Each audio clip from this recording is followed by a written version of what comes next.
You know, it's affecting our well-being, it's affecting our education system, it's affecting our criminal system, it's affecting our law. Every part of our lives are affected by the fact that we're living in a society at the moment that is unequal on lots of levels. Some of that very much to do with wealth, some of it to do with access and engagement. And so I kind of really was being a bit provocative, I guess, with these 2 days in asking creatives, artists, producers, psychotherapists, therapists, movement specialists, curators and producers to really take this on board in terms of looking at what they're producing and how they engage with the world. So that's what we're here to do today. I'm absolutely delighted. I tried to get Wanjiku last year. She couldn't come. So when she said she was available this year, I was absolutely delighted because we go back a long way through the dance world, but also through her coaching world and through the work that she's now doing with her Talking Therapies and Cascade company. But she's just, for me, one of the most astute, she'll blush now, but I don't care. She's astute, profound, provocative, but always with a sense of care and welcome. And she just gets the world, I think, that we live in and inhabit. So I'm delighted to invite Wanjiku to give her keynote. I'm just going to read a couple of things about her. So obviously she's a British Kenyan Gestalt psychotherapist. I'm sure she'll explain all of this to you, an organisational coach. And she explores how inequality lives in the body. Come on in. Good morning. Did you find your purse? They do now.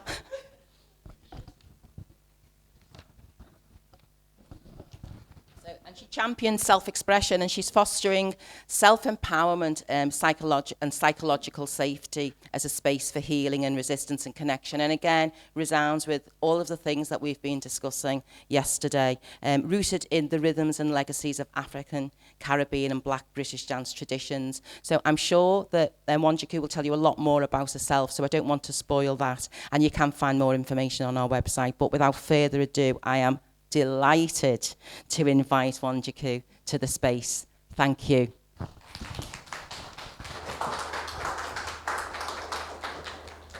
Morning, everyone. My name's Wanjiku. Can you all hear me? Yes? Good. Okay. I very rarely use notes, but I do now because I'm menopausal. So bear with me.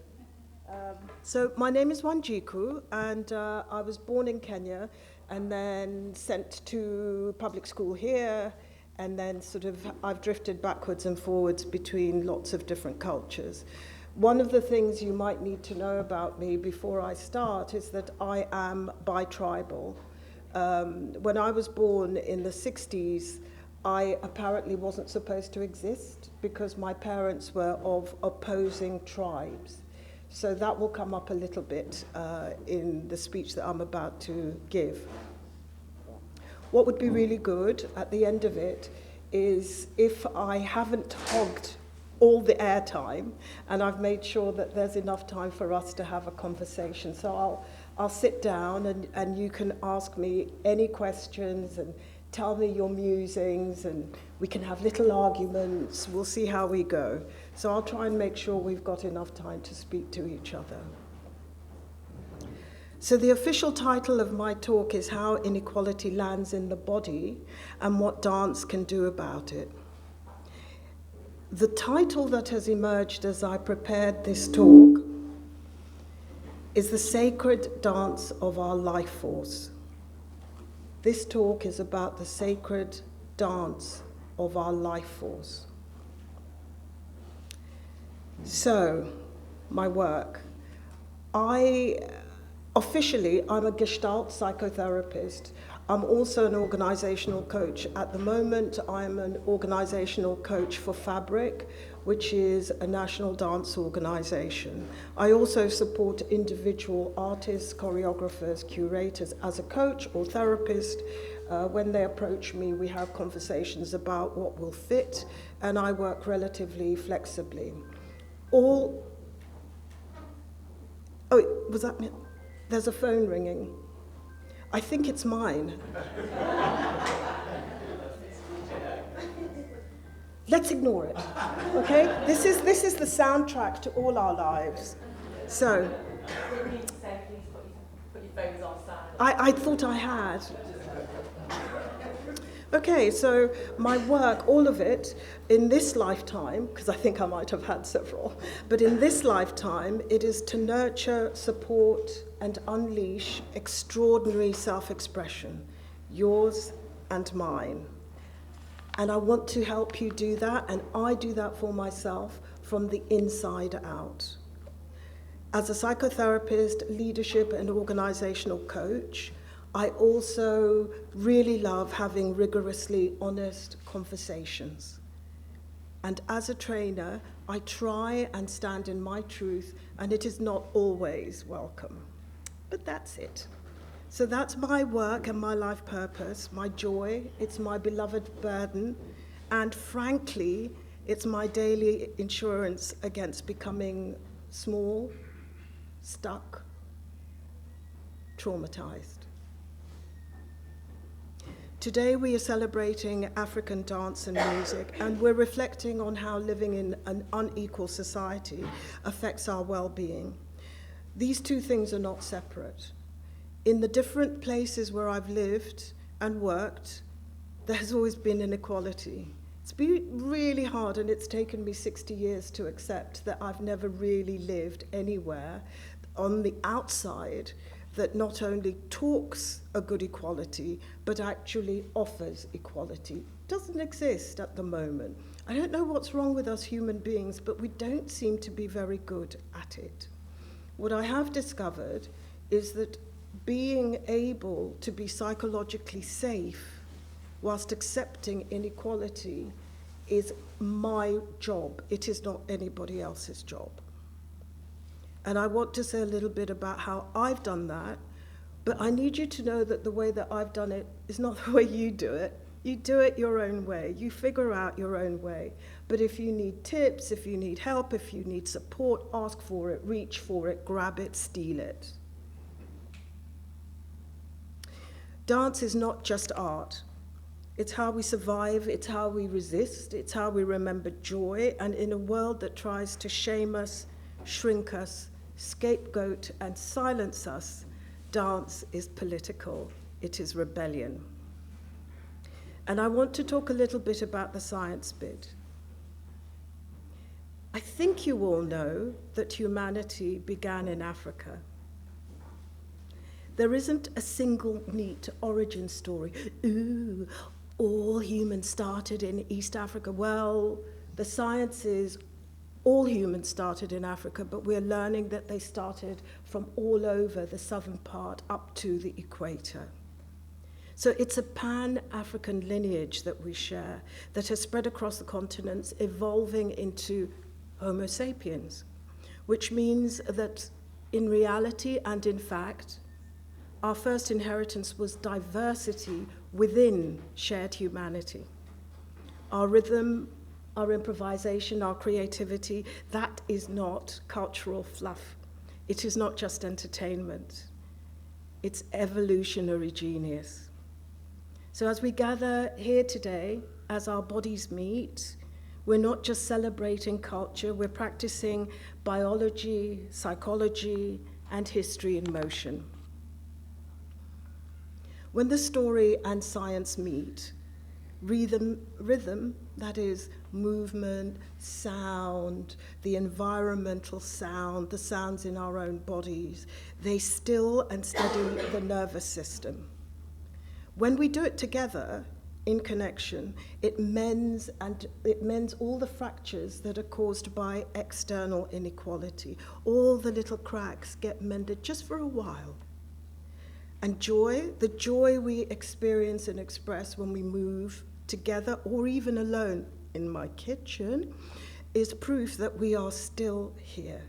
And better than that, we're still here and together. I'm going to invite you to take a deep breath, a deep and natural breath, because guess what? You own all the oxygen in the world, so help yourself. I'd like you to take a deep breath, but when you breathe out, I'd like you to sigh. And then I want you to notice the sigh, and then we're going to do it again. I don't know what my sigh is going to be like. I don't know if it's a sigh of nervousness or pain, but excuse the sigh that comes out. Are you ready? In your own time, take in a lovely deep breath. And sigh. Okay. Once more. Now, if this time you think, I want to stand up, if this time you think, I want to rock that sigh, do whatever your body is calling you to do. Okay? In your own time. And by the way, close your eyes, because then you don't see anybody watching you. By the way, they're not. So, take a nice deep breath. And when you're ready, sigh it out.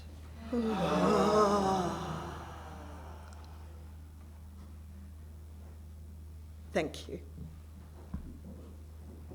And you know what? It's a Sunday, and I'm going to ask if I can offer an invocation of gratitude for this shared moment. So sit back, relax, and join me. I see you. We see each other in all our wonder. Yes, we've made it. We're here today. Oh, something didn't go wrong. It didn't go wrong because we're here and we're here today. Our bodies and our histories have brought us here. Everyone in this room is exactly who should be here right now in this moment. I want to offer thanks to all our ancient genes, our resilient African ancestors, the creative life force that has carried them from Africa through to every corner of this globe. I want to thank them for the life force that they are still giving in us, within us, and between us. Thank you.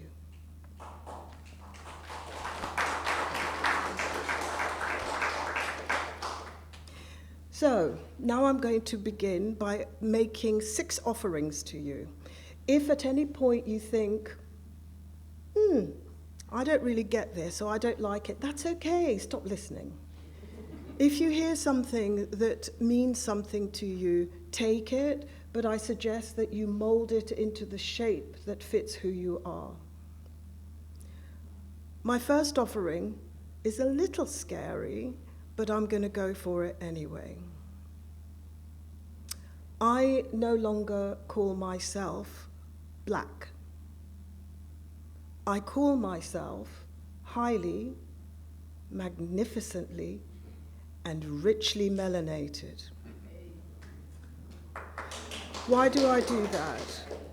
I do that because language is power, and words can shrink us, or they can liberate us.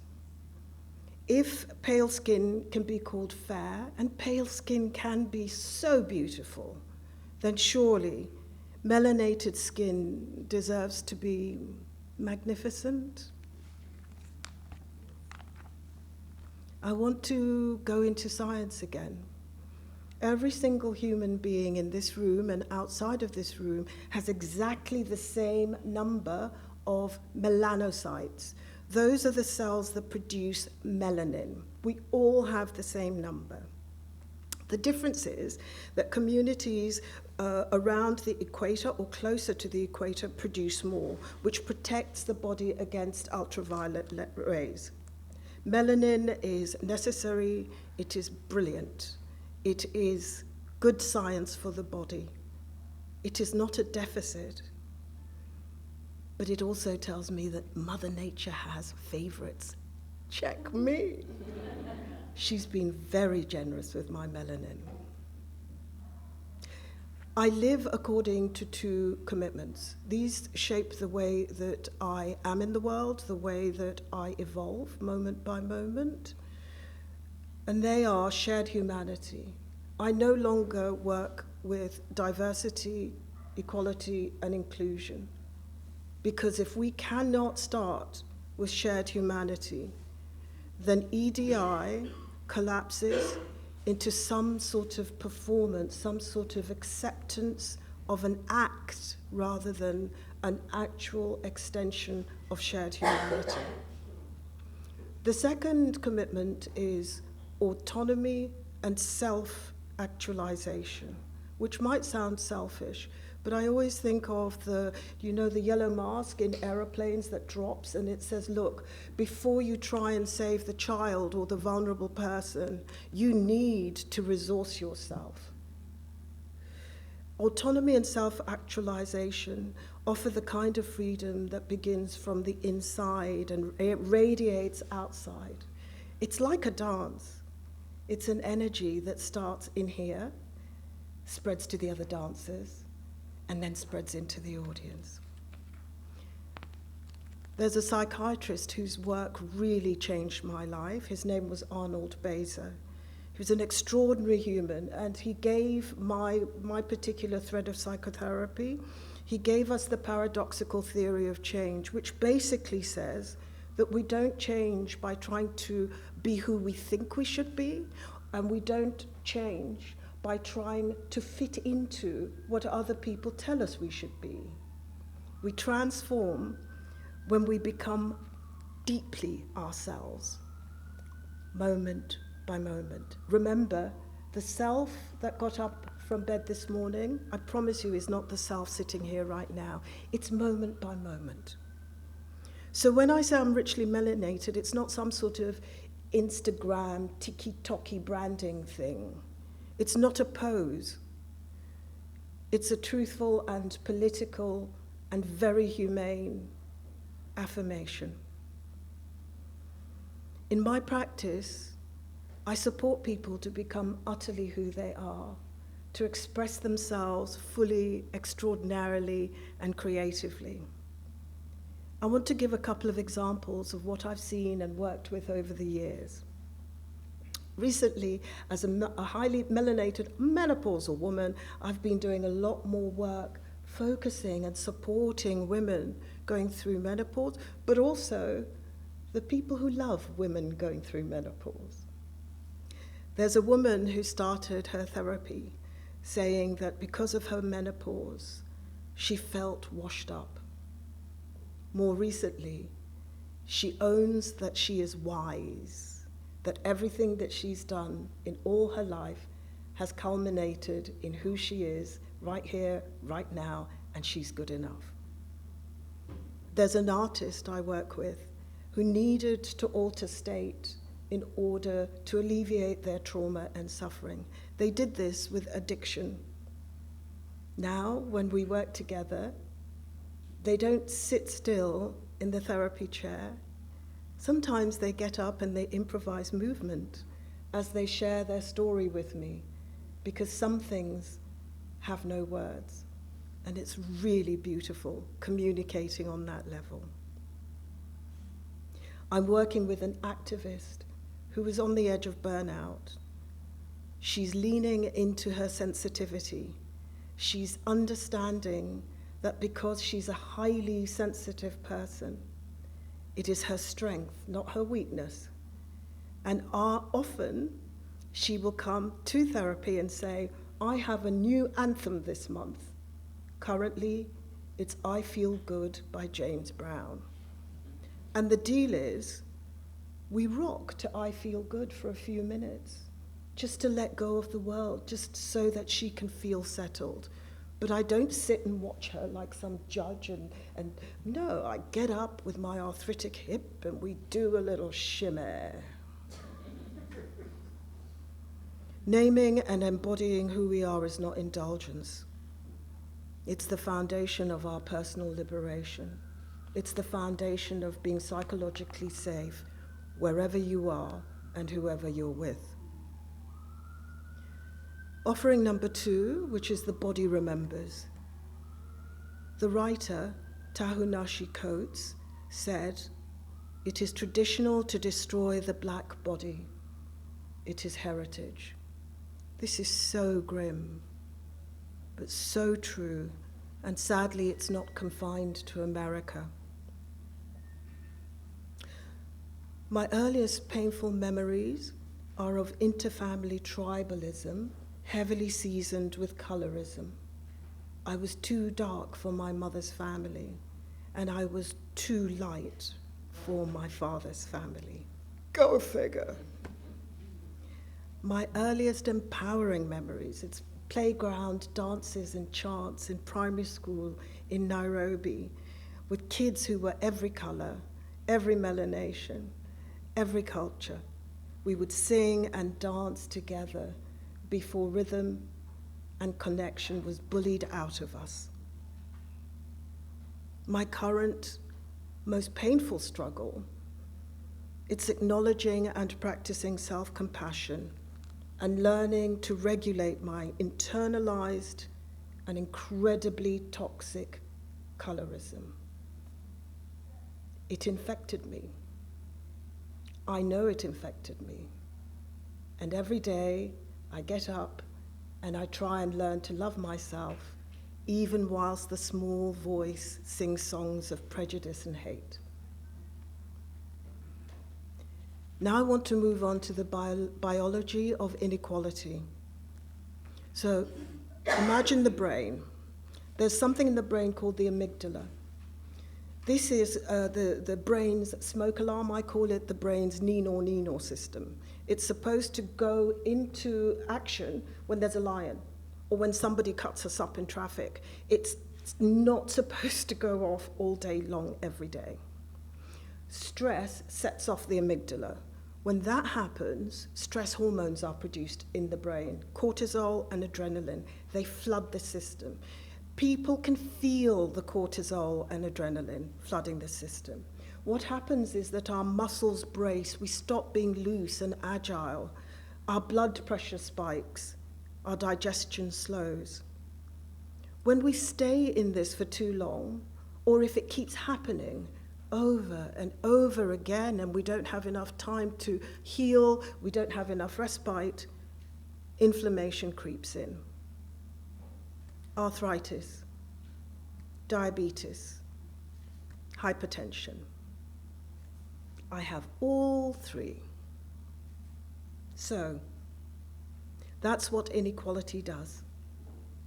For me, it keeps me braced for a blow that may or may not come. And what about trauma? Well, trauma shows up as shallow breath. It shows up as us holding our breath sometimes without even realizing it. It shows up as breathing in such small bits. It's as if we don't believe we have any right to the oxygen that's available to us. Trauma shows up in sleepless nights, in interrupted sleep, in insomnia, in needing to sleep too much. It shows up in the jaw that won't unclench and in the teeth that grind themselves to powder. It shows up in a gut that can't digest. So I want to say that this is not a one-way process. Those human beings who weaponize and then violate all our right to be both different and the same also get wounded. In my work, the DSM-5, the Diagnostic Manual for Mental Health Disorders, is something that I use when I need to use it. A couple of years ago, I was asked to speak about EDI, and I did a little experiment. I looked at racism, sexism, colorism, tribalism, xenophobia, and I mapped what people were doing against the criteria of this diagnostic manual. And what emerged was really interesting. When you map racism, xenophobia, colorism, casteism, sexism against these criteria, what you see emerging is not cultural pride. What actually emerges is a very strong case of narcissistic personality disorder, which shows up as inflated self-importance, a lack of empathy, an ego so fragile that it will shatter if someone dares to say, I belong. But the good news is that all the bodies, all human bodies, also know how to heal. The baseline, the easiest access is movement, breath, rhythm. They carry the truths that words may not reach. And when we embrace our shared humanity, when we express through our body and voice, then we are healing. We're healing ourselves and we're healing others. And sometimes the body gets an upgrade in self-awareness in unexpected places. This August, I decided that I would go to China, to a village in China, to work with a particular master of Tai Chi and Qigong because my body can no longer do yoga and I really don't like Pilates. And I had done a little bit of Qigong watching this particular master on YouTube. And every time I practiced, my body was like, oh, we love this. So I packed my little bag and I went to China. What was very interesting there is when I was in Beijing and I was changing to an internal flight to get to my village, I noticed people taking sneaky pictures of me. Somebody said, please, can I touch your hair? They didn't say it in English because they didn't speak English. But they all have these things that are like Star Trek transponders. They speak Chinese into their phone. The phone speaks directly and immediately to me. I speak back to them, and off we go. We're having a conversation. And I'm like, well, yeah, you can touch my hair if I can touch yours. Make it playful. A few people in Beijing airport created an impromptu line so that they could take selfies. There was nothing hostile going on. My body knew it. It was more like curiosity, flavored with colorism and a dash of exoticism. It was like, oh, look at this rare Pokemon. Let's take a picture. But my body didn't shrink in the way that it so often does here in Britain. Maybe because I'd been doing Tai Chi and Qigong 4 hours a day, moving in harmony with strangers who were definitely not blessed with my richness of melanin. That daily flow, different bodies together, the shared rhythm, it reset my nervous system every single day. I still practice online. It's not the same, but I still practice. My third offer is equal measures.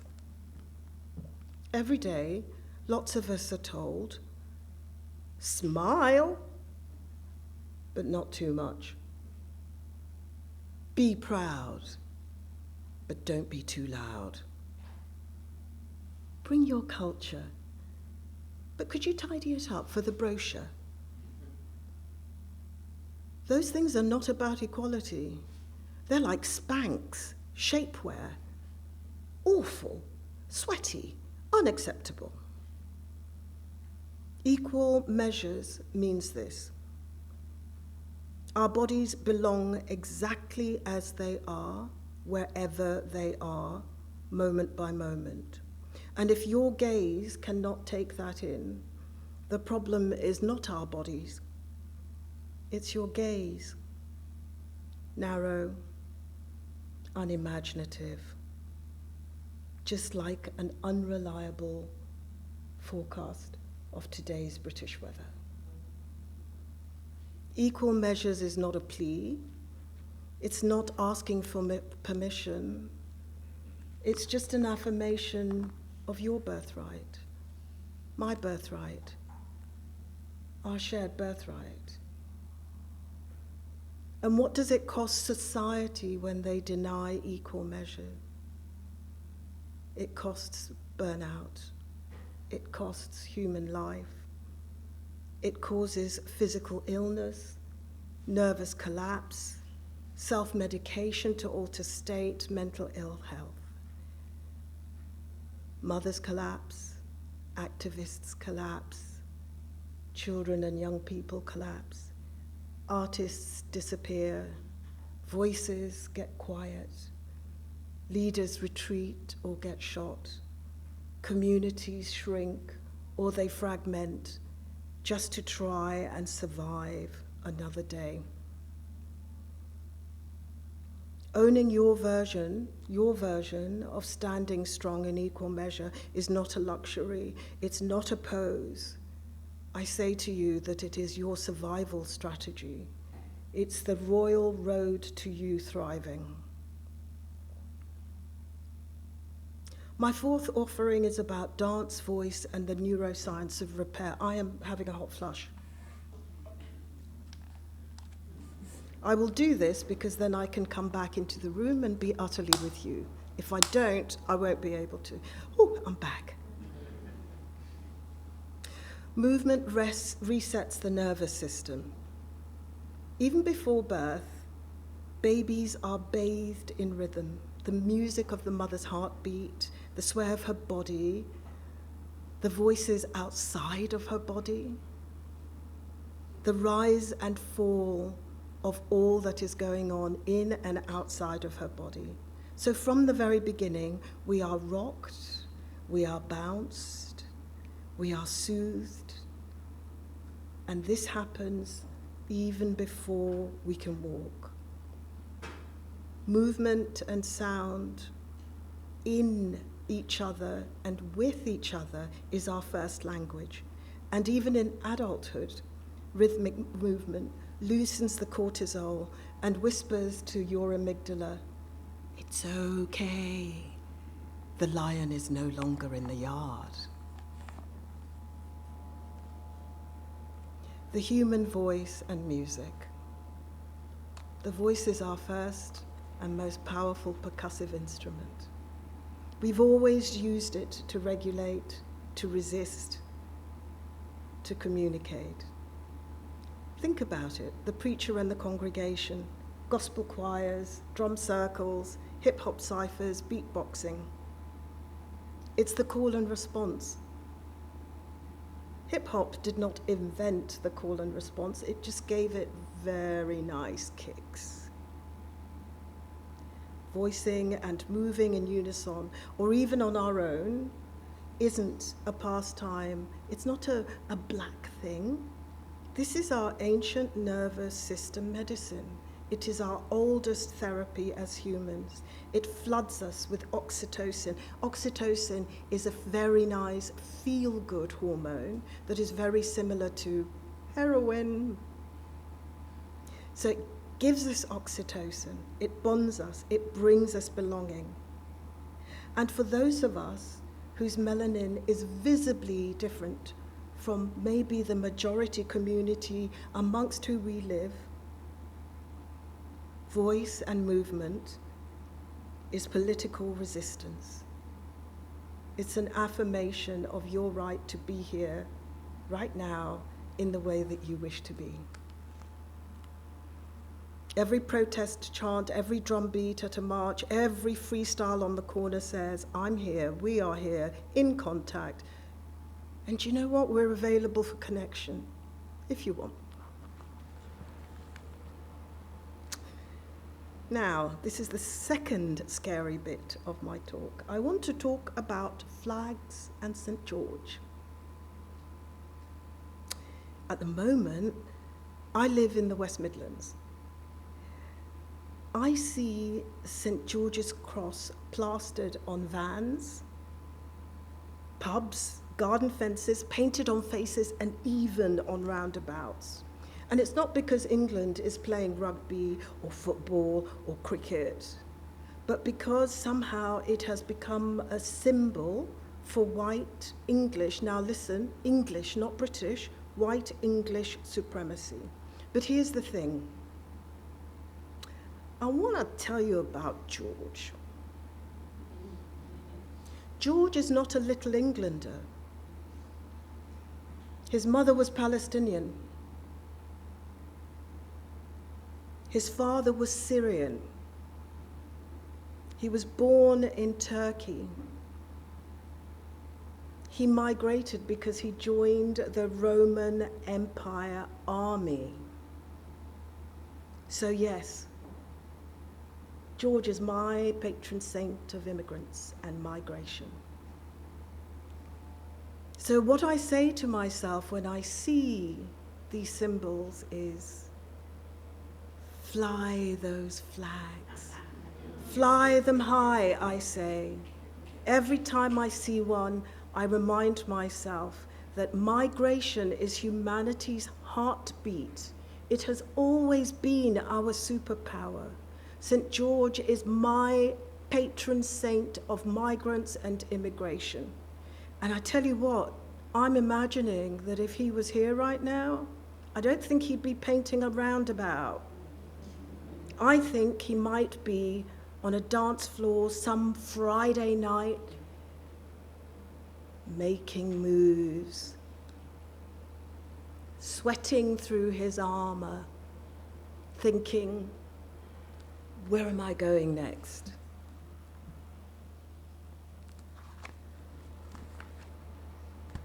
And now I'm going to finish. I want to offer some practical invitations. So I've talked a lot. What do we do with all of this? I have 4 invitations for everyone in this room, but I want to start by going back to my roots, working in dance as a producer and as an Arts Council officer. What I understood was that dance begins as an arc with arrival and intention, that it builds through development and transformation, and then it resolves in closure that leaves an echo in the body. So here are the 4 proposals. 1, notice the body, yours and other people's. This is the equivalent of arrival and intention. This is where you land, where you breathe, where you hold or release. Your awareness of your body and other people's bodies is choreography. Practice micro antidotes. Sorry about that. Small practical acts that ground you in presence, movement, thoughts, affirmations, hum, speak, shake out your hands, name one gratitude, chant in the privacy of a toilet, I'm here. Chant it once, chant it twice, hear it. 3, build circles of honesty. This is where the transformation happens. It's when we can be with others, unpolished, human, humane. This is when we know we can trust, we can breathe, we can connect. Circles of trust reshape us. The 4th offer and encouragement is that you choose joy as a strategy. This is about closing the arc. This is about holding the healthy echo in your body. I love rage. Rage burns hot, but joy sustains. Joy lingers. It carries us forward. Hold rage, hold joy, hold all your feels, but make joy your strategy. Ask yourself, in this moment, what would give me joy? So standing rooted in equal measure means we don't shrink to fit our fear or anybody else's fear. We don't shrink. We bring our whole selves as long as it's safe. We invite others to do the same as long as it is safe. We began with rhythm, movement, music. We talked about our voices binding us. We talked about bringing ourselves and each other into presence. We talked about calling ourselves back into ourselves and with each other, steady, present, whole. This is repair. This is resistance. This is joy.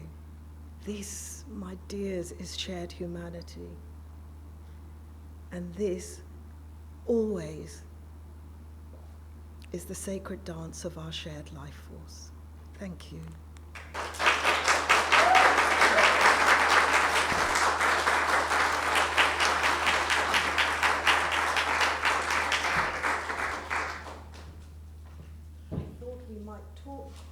each other. Maybe try and get as many voices as possible into the room, because I would love to hear your thoughts about what I've said, and also your thoughts about what you hoped I would say and didn't say. Yes. I hope this is being taped. I need this. I need to look at it again and again and again. The things you said touched me. And thank you. What is your name? Lavelle Smith Jr. Lavelle? Lavelle. There it is. Lavelle. Thank you. I'd like to hope it's on tape so I can share it with my family and friends, because this is something we don't have in America, and your voice is powerful, and what you're saying needs to be heard by everyone. So thank you.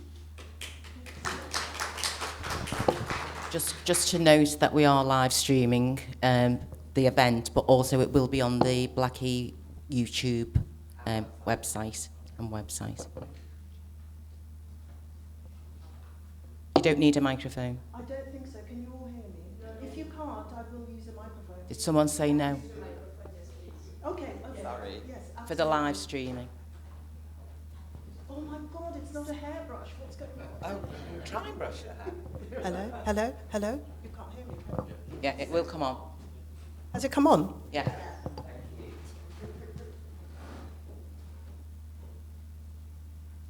Don't be shy. Oh, don't be shy, Liverpool. Come on.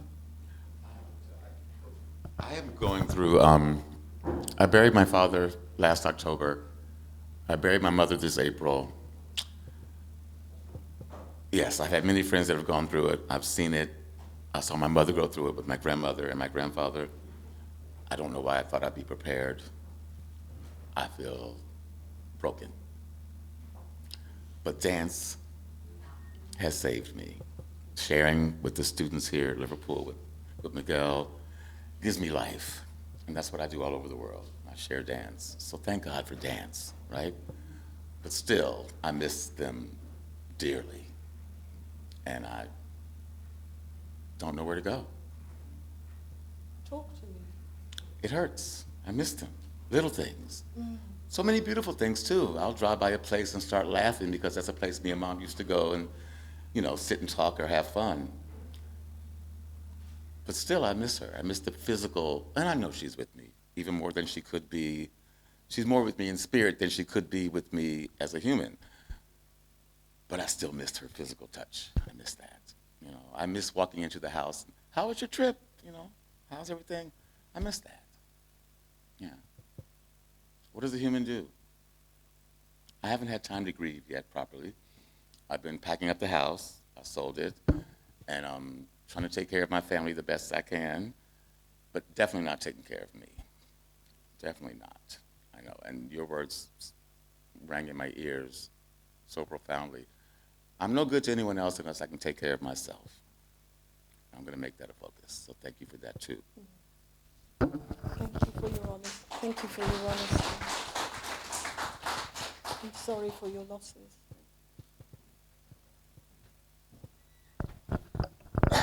I think for me, it's the being proud of what you are.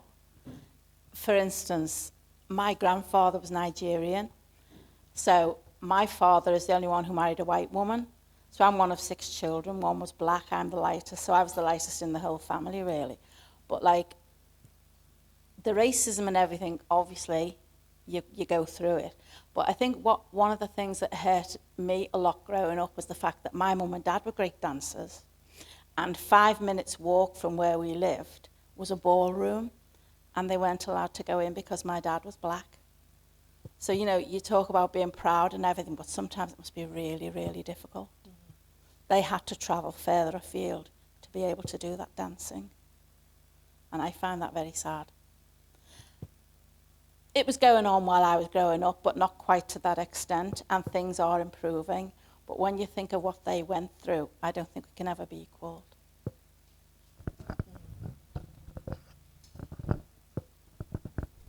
They made it possible for us to be how we are now, with their resilience and their small resistances. Sorry.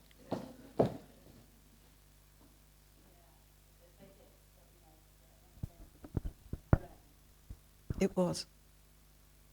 And then going back again then to my grandparents, she was Irish, he was Nigerian, but no black in her eyes and no dark.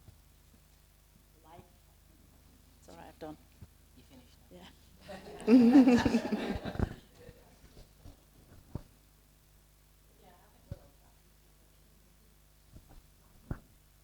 Thank you. So I'm not sure how this is going to come out. I'm normally not stuck for words, but for me, dance is and has been a healing tool.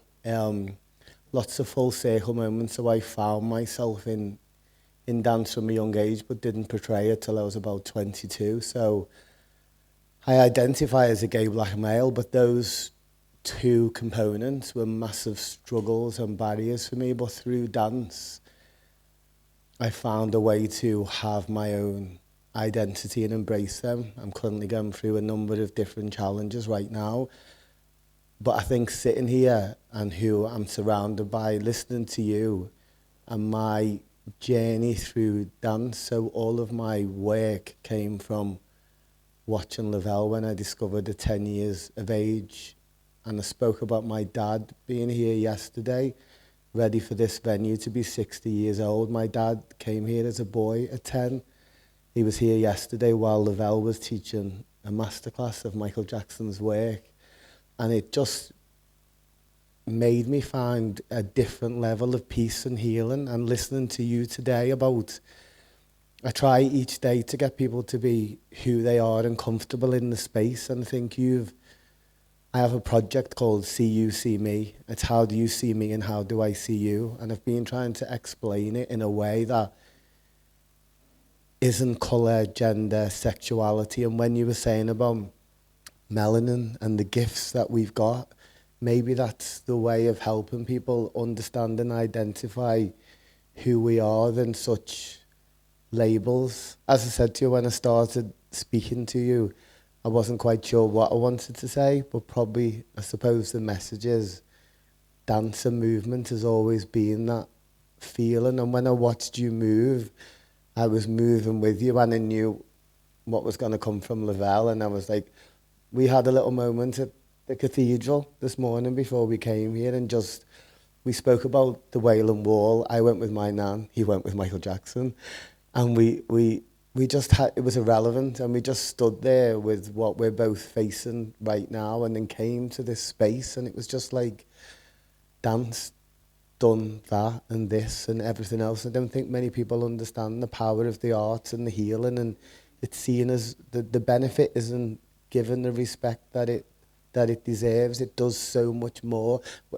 Again, going back to what you were saying, when we're inside and we move, and we hear sounds and rhythm. If you look at the barriers to education and employment, inequalities, all of these things can be shifted through movement. So yeah, I probably started to do the Miguel talk a little bit then because I found my voice, but thank you. That's, I suppose, what I wanted to say. Thank you. Actually, you've reminded me that maybe dance is very dangerous.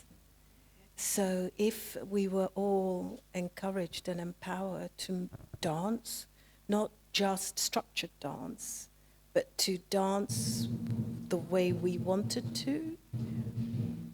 Nearly time to stop. Oh, okay.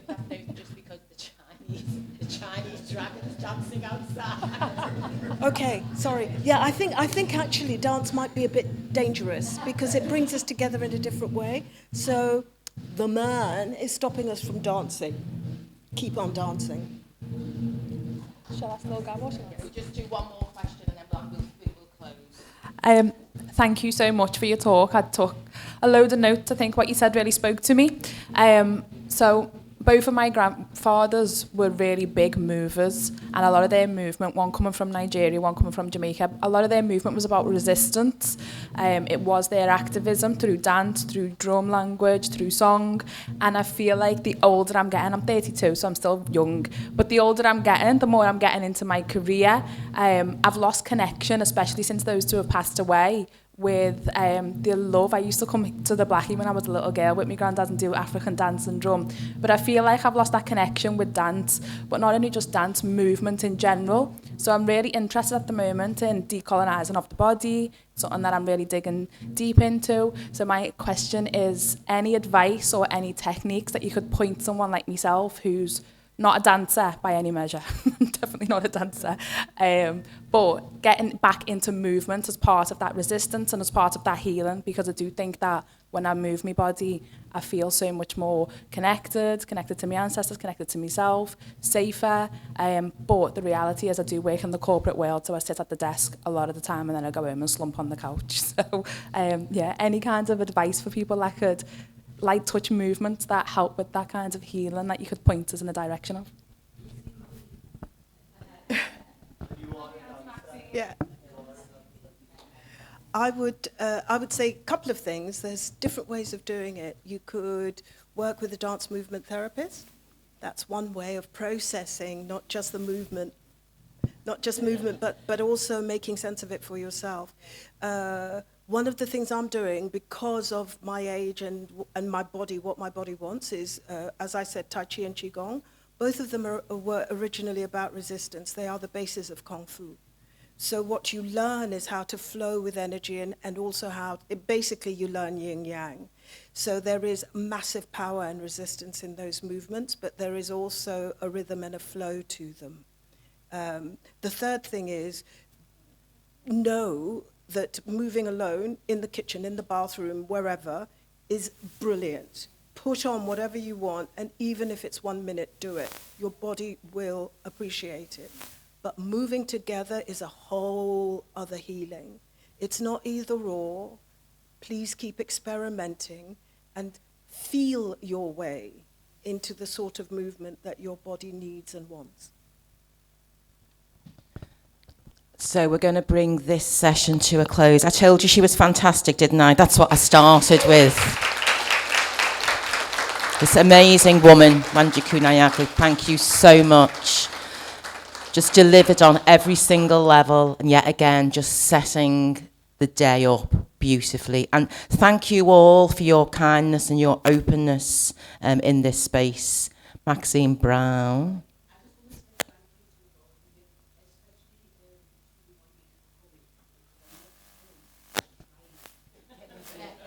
So long. I'm finished now. I know. I'm just saying thank you to Karen as well, because like you put so much into this weekend, and I'm just sapping everything in. But yes, thank you for accepting Karen's offer to come to Liverpool, because I know she's been wanting you here forever. So I know she's really in an element today. Thank you. Thank you, Maxine. And thank you, Wanjiku. And Wanjiku will be about for a little while, for a couple of hours, if people want to touch base. As we were saying, with African Roots this time round, we're trying to look at having those conversations, having some discourse, using the body as part of that process, but also doing some physical activity. And Rob is about to lead. I'm not sure who's booked for your session in this session. Some people have, I think. I've just seen you, I'm sure she is. So we're going to be going into the studio. And Rob, you can go set up if you want to. So Rob is from the Dockside Breakers. He's based here in the Blackie. And he's going to be taking us through some great break dancing drills. I'm saying that like I know what I'm talking about, but because I'm really dressed for it today. But we're delighted to have Rob here. So he'll be doing some breakdancing for an hour, and then we're back in this space and we have a panel discussion with dance artists and dance creatives, movers and shakers from People Dancing, looking at community dance practice, health and well-being, and how that practice informs how they work within their communities and with the artists that they work with. And there's tea and coffee upstairs, and thank you.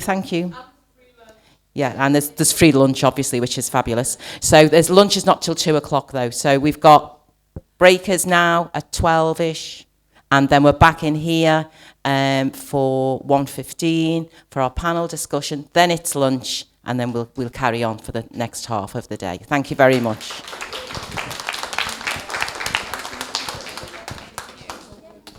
It's the middle, and then back. So just a nice circular motion like that. That's it. Very nice. That's it. One more, and then we'll go the other way. And we go this way.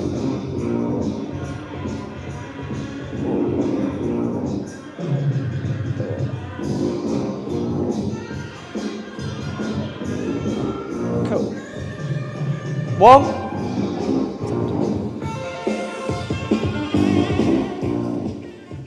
Cool.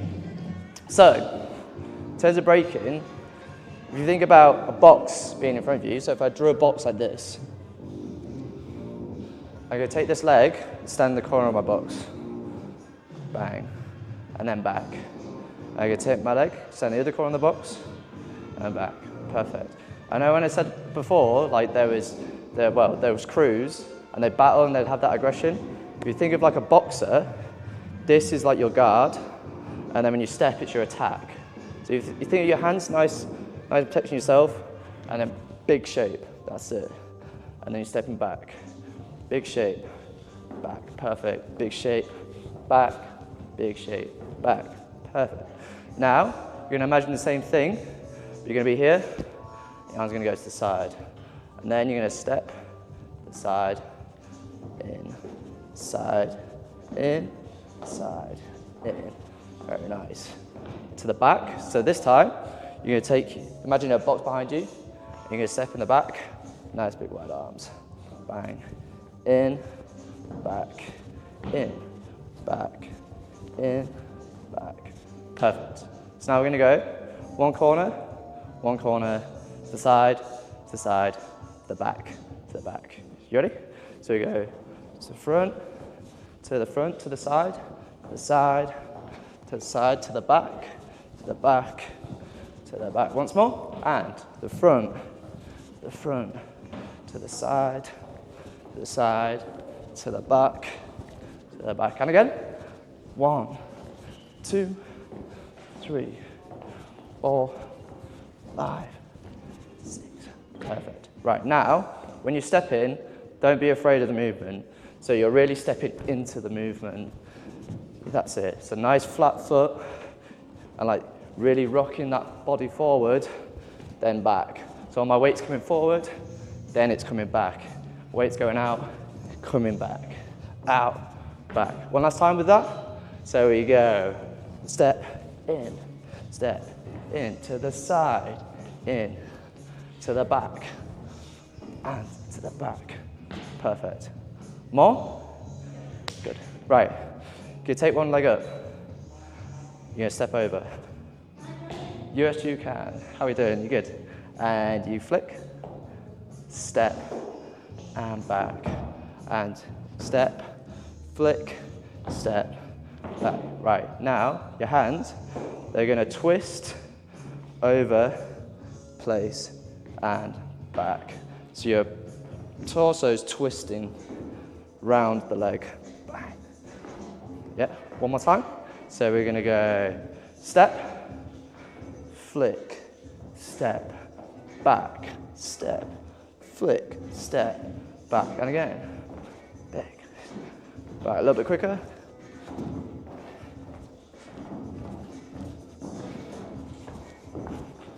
That's it. Bang. Perfect. Now, see my body? My body is going down, up, down, up, down, up, down, up. So you're really going down into the floor, up out the floor, down into the floor, up out the floor. Bang. That's it. Nice, nice, nice. Bang. Bang. Bang. Perfect. How's that feel? All right. So let's go. Just watch for now. We're going to go cross, cross, over, over, and cross, cross, over, over, and cross, cross, over, over, cross, cross, over, over. Perfect. Feel good? Cool. All this on top is called top rock. So breaking originally, it started with a thing called rocking, and rocking is normally with patterns of 4. You've got this sort of thing, which is like a battle style. With rocking, you'd have like storytelling.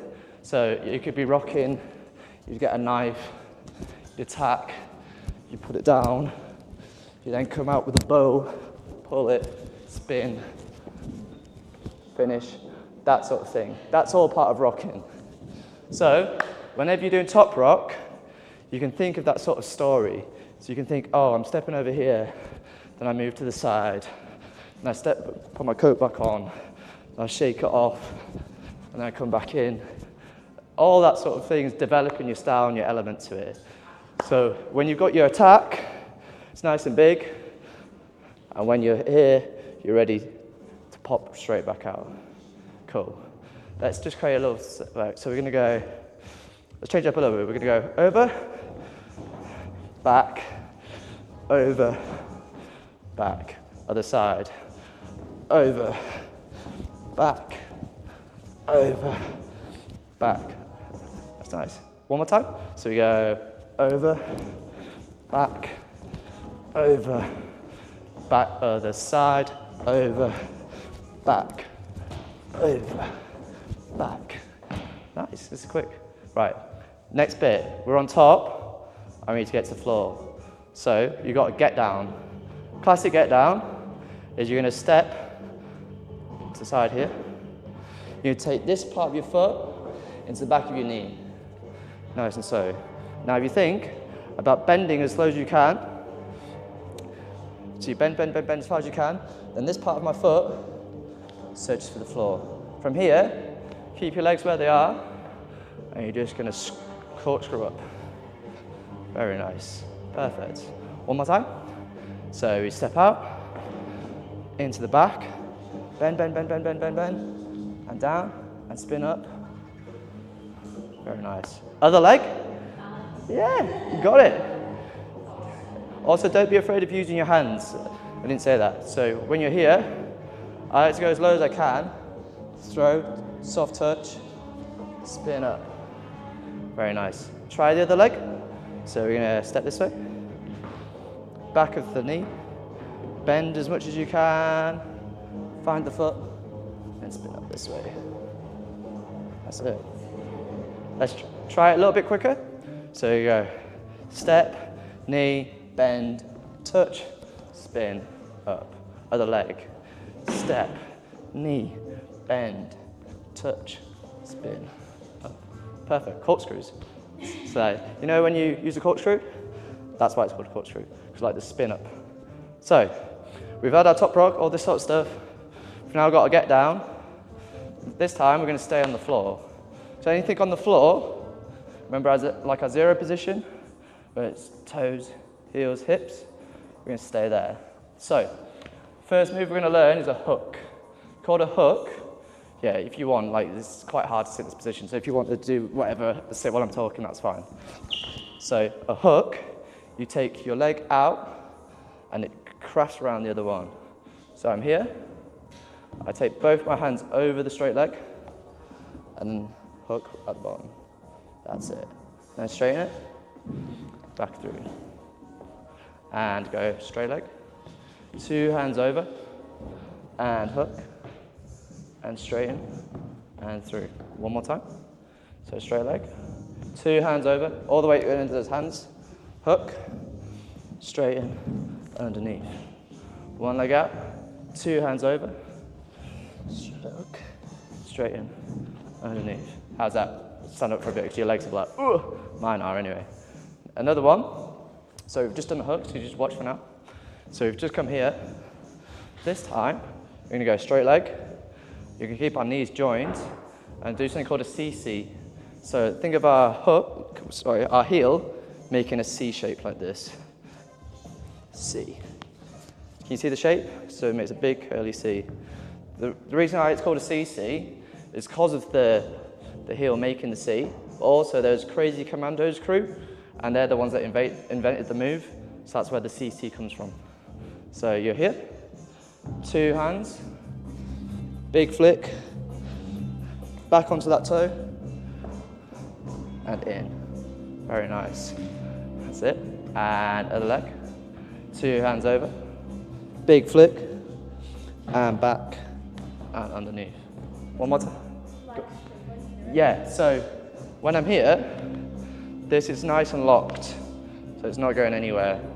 So then, if you watch my foot, like I go on my heel, I goes up the side onto my toe, so I just roll around this part of my foot. That's it, nice. Nice, yeah. Very nice, perfect. That's it. Other side. So we're here. And we go over, onto the toe, back, underneath. So always here. And then leg out. 2 hands, into the floor, back, underneath. Another thing I forgot to mention, when you look at your touch with your hands, you want to think about this part of your hand here. So nice light touch. If you put all your palm down, it takes longer to get to the floor, but also it's a lot more shock up your arm. When here, it's nice and light. So maybe just practice that. So if you're on toes here, you're just going to touch the floor, one side, touch the floor, other side. Nice light touch. You can either walk to the back here as well, or you can go to the front there. That's it. That's it. Bang. Then you can just tap any direction you want. Nice light touch. Yeah? Cool. So, let's do a little bit more footwork. So we're here. We've got our hooks, we've got our CCs. Let's just do a little variation. So we're gonna go hook. You're then going to use this leg to push and slide. So you're shooting out from your hip and pushing along here. Like use your bum because it's nice and soft. This way. That's it. From here, this foot comes back up. And then hook. That's it. And then shoot out this way. Bang. That's it. Onto the toe. Nice. And hook. And once more. Slide. That's it. And then, you okay? You're right. And then toe.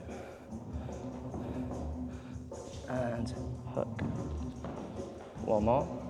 Push and slide. Nice. Toe in. Cool. So that's just one variation. And if you think about it, when you push, you can hop. So if I was to glide, instead of gliding and reaching the end, I'd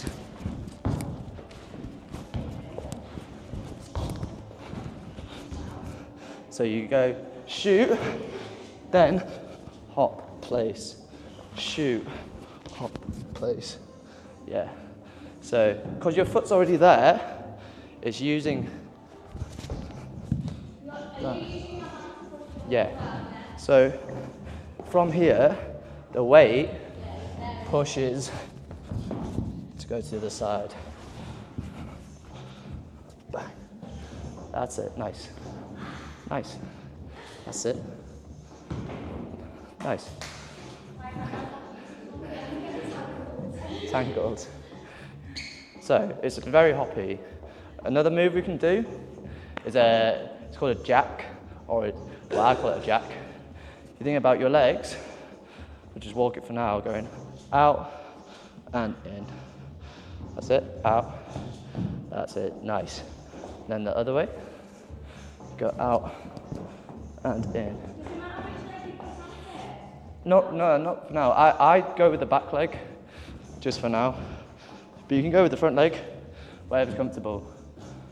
The thing that's important though, is your hips. If your hips are low, it's so hard.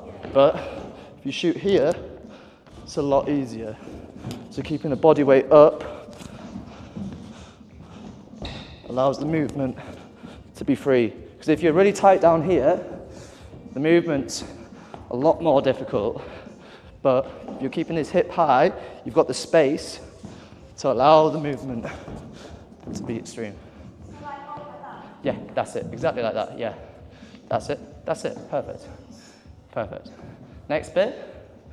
So, instead of going leg, leg, you're going to jump them together and in. And then other hand, you go out, in. That's it. Hey, mate. You okay? So, we're going to go one hand to the side, shoot your hips out, heels into the floor, pop back into your hand. Swap, heels out, pop back into the floor. One more time. Out, in, out, in. Cool. So if you watch, when I do it, I'm thinking of light touch, and you can see my, like, going across my chest to the side. So if I keep this up and open, it becomes a lot more open. So from there, you're keeping it here, open across the chest, out, open across the chest. Yeah? Go on, have a quick go. Nice. That's it. Nice. Yeah. Yeah. Yes. That's it. Nice, mate. Yeah. That's it. That's it. That's it. That's it. When you're coming in, instead of having your heels down, try think toes, heels, hips, like that. That's it. Nice. Yeah. Nice. Cool.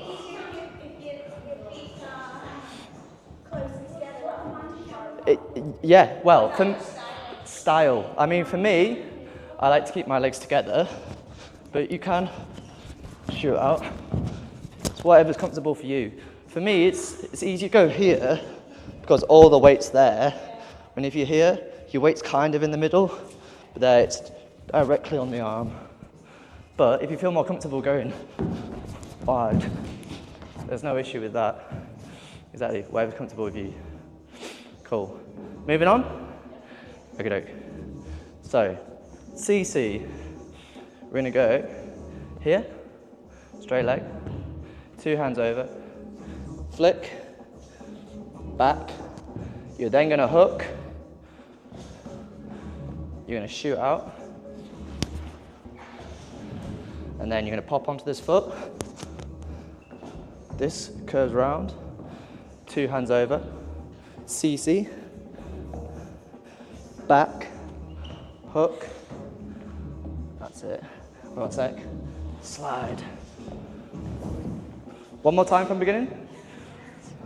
So we're here, and we go, straight leg. 2 hands over the straight leg, flick, that's it, and back, and then hook, perfect. Big slide.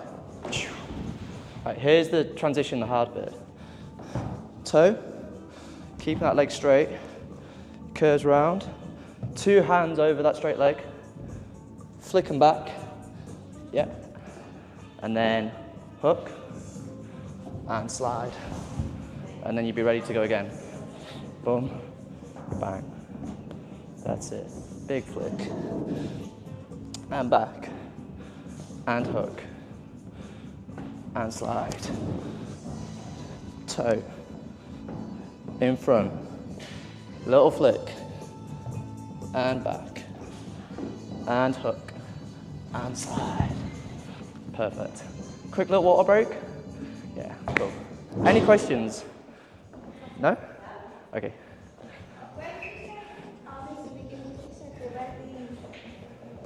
Where the CC move comes from? Yeah, Crazy Commandos crew. So, if you look at the shape here, like the heel paints a C. Yeah. So that flick is the C. Like they're like. Yeah, it's just well, I don't know who it was from Crazy Commandos crew, but they were renowned for creating the CC early, like well before me. So that's where it comes from. That's where the move comes from. Right, it's called, yeah, it's having a little. Yeah. So yeah. So like you know if a CC is good because you can see the full motion. Like here doesn't really count as a CC. It's got to go all the way over. Yeah, because I mean this is technically a CC, but it doesn't look Anyway, as good as that. Yeah. How are you still wearing the jumper? I'm sweating.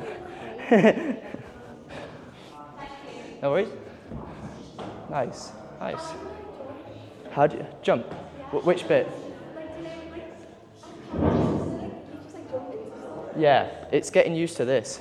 So if you're here, like your hand's there, little pops. That's it. So there's a move called a Russian, which you're seeing Russian dancers do, but they take one leg out. That's exactly it. It's practicing. Yeah, it's practicing that. So think of this, then in, then out, then in, then out, then in, then out. Then from there, imagine the straight leg, replace. If you watch my arms, boom.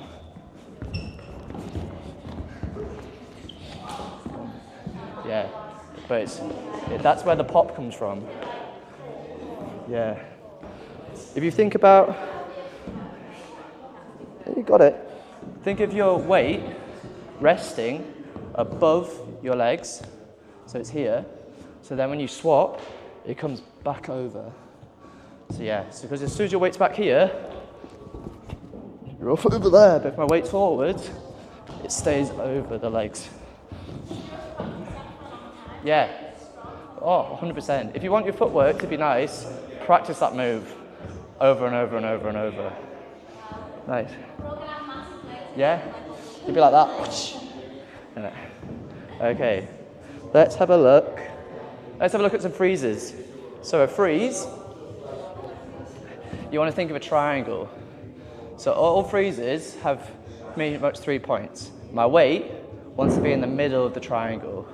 So for example, we'll start with the frog. So here, I've got 2 points there. I'm pushing out my elbows. The third point is my head. So to get into the position, I need to lean forward. So there I've got my triangle, because my head's here, but my weight wants to be in the middle of the triangle. So I'm going to push out with my elbows, and then try balance like that. That's it. Perfect, perfect, perfect, perfect. Perfect. Baby freeze. We'll get onto that. Show you. That's it. Try have. That's it. That's it. Nice, nice, nice. Try have your arms push your knees out a bit more, so a bit wider. That's it. That's it. That's it. That's it. That's it. Very nice. Cool. Cool. We'll do a shoulder freeze and then we'll do a baby freeze. So the shoulder freeze, probably one of my favorite freezes, is I'm gonna, if you just watch, I'm gonna have this shape like a right angle down here. My head is gonna be here. This arm is gonna be in front, and there's my triangle. So my triangle's here. So my weight wants to be in here. The way to do this, if you just watch, I'm gonna kick my hips up like this. So I'm down on the floor, I'm gonna take that leg and push up my hips. That's it. Then, if I can, take that to there. Perfect. And then if you feel really stable, both knees onto that elbow. Exactly. Perfect. That's it. Yeah. Did it. That's it. Yeah. Exactly. There you go. Another way of doing it is exactly how you did there. So, if you're here, you think of pushing your hips up, like this. I then rotate onto the shoulder to come in.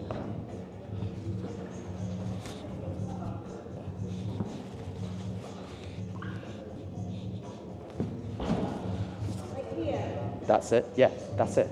That's it. That's it. Yeah, there. There you go. There you go. There you go. Nice. Perfect. You know when you do a teddy bear roll, like this, think of that, but on your top of your shoulders. So when I'm up here, I roll, hit the freeze, and then back. That's it. That's it, that's it, that's it, that's it. Yep. Try push more on your shoulder. And then push your hips up. That's it. Nice, really nice. Nice. There you go. Perfect. Learning quick. Another one is baby freeze. So if I'm sat like this, so you just sit on your heels, and then you think about your belly button and your hip, that part in between. That's where your freeze wants to be. So I'm going to slowly go like this. I'm going to take as much weight as I can into that arm before I do anything. So just get used to that weight being right in that arm. Place the other hand in front. You're then going to look at that hand, put your head down, and then straighten your legs. Nice wide position. See if you can take one leg off. And put it down. See if you can take the other leg off. Put it down. That's it. Go on. That's it. Yeah. That's it. There you go. Feel all the weight in that stabbed arm. That's it. Nice. So it is uncomfortable, but it's being here. When you get comfortable there, you just think of the weight being along this arm. Because then, boom. Yeah. So this takes as much weight as physically can. That's it. Yeah. My fingers are pointing outwards. That's it. There you go, that's it. Sure.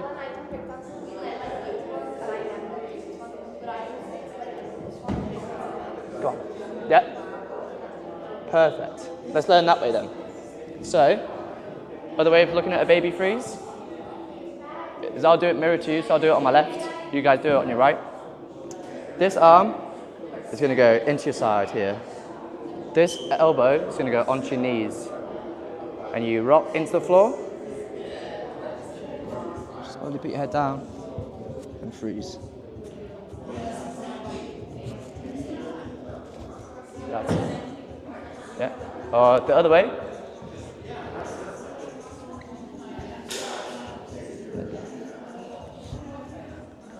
Very good. Nice. Nice. Really nice. Not like it. Okay. Let's think of what else we can do. So now we've got footwork, which is this stuff. We've got top rock, which is all this stuff. You've got your get down, which is this.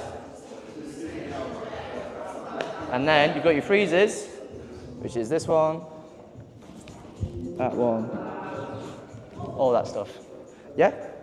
Now you need power. So the first move of power is normally a power entrance. So if you think of a cartwheel, can everyone do a cartwheel? Yeah. Show me a cartwheel. Perfect. So now, instead of going to the side, you're going to going to the front, and you're going to go hand, leg. So I go very close. So watch. I go this way.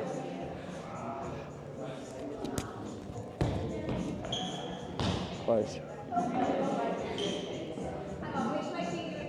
So I'm going to go right hand, right leg, left hand, left leg. So it goes ba. Think of a paddle. Ba da da. So ba da da. So 1 and yeah, perfect. That's it. You know a coin? You know when you spin a coin and it keeps going like this, and eventually it goes like that motion? It's like that. Yeah, that's it. Now, yeah, perfect. If you can, try keep this star shape. So if I was keep that star shape, that's how it works. Nice. That's almost a swipe. Nice, that's it. Tap, tap. Yes. Perfect. No. The next bit is you take the hand to replace the foot. So you spin. So I go this way. So the hand goes where the foot was. You all right? Cool. So one more time. I go here. Like that. You can do it. Nice. Nice, nice, nice, nice. That's it. Yeah. Yep. Just with a spin. Nice. That's it, that's it, that's it. That's it. Yeah. So, you think of this. So, thinking of that star motion to open. So this leg leads, and then this arm replaces that foot.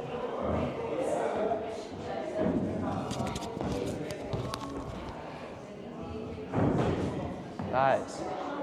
Nice. That's it. One more power move. It's called a swipe. So a swipe, you're thinking of this nice tight position, and like a cartwheel again, you're going over and holding this. So if I'm here, I go hand, and then the other hand meets. I jump off two legs, they spin, and they come back. So watch. That's it. That's it. Yeah. So we're there. This hand is going into the floor. You're jumping, keeping everything nice and tight, and spinning. That's it. That's it. Come on. When are you jumping? Like, when you change hands? Normally, I jump as I go with this hand. So the next step would be go all as one. So you go. Yeah, exactly. Exactly that. That's it. That's it. Nice. If you can do one, try do two. So just 1, 1. Yeah. You go. Nice. Nice. Nice. Very nice. Yeah. Does make you dizzy. Nice. That's it. Nice. Go on. Yeah, that's it, that's it, that's it, that's it. Just think, if you feel like your body's landing weird or your body's everywhere, just think nice and tight. So once I'm in this shape, I just stay in the shape. That's it, that's it, that's it. Stay in the shape.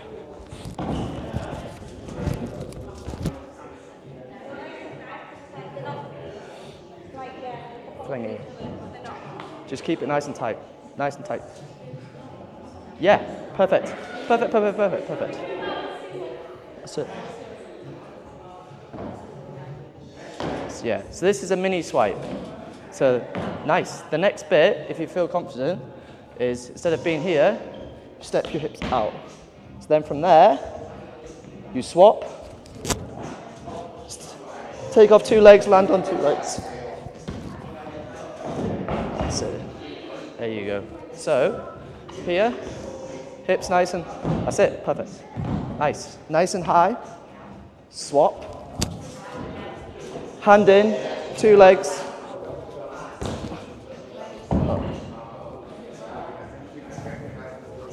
Yes, yes, yes, that's it. Come on. Yeah, yes, nice. Try jump a bit more. Let's have a look.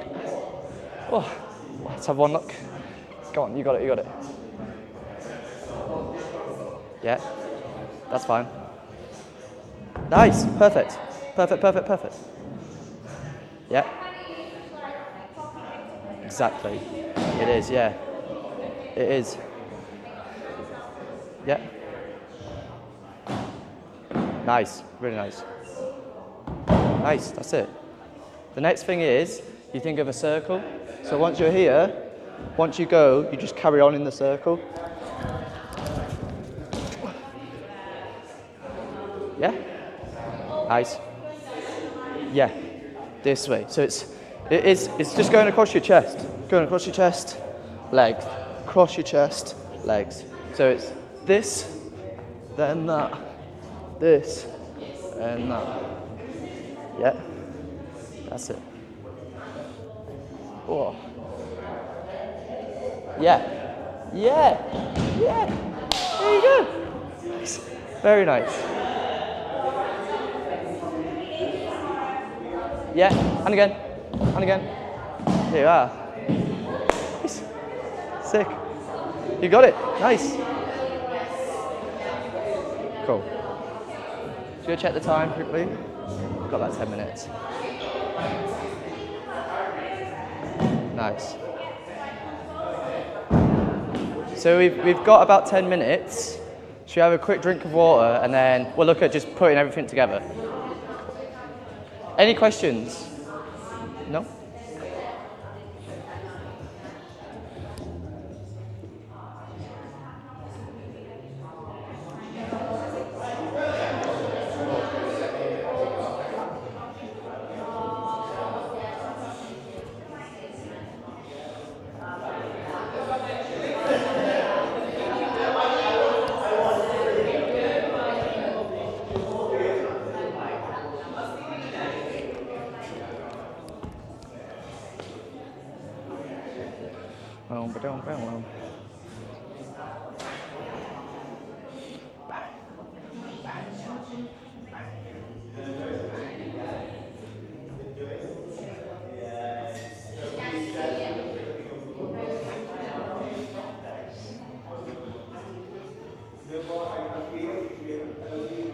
Legs over. Frog freeze. Out. Hips. Knee.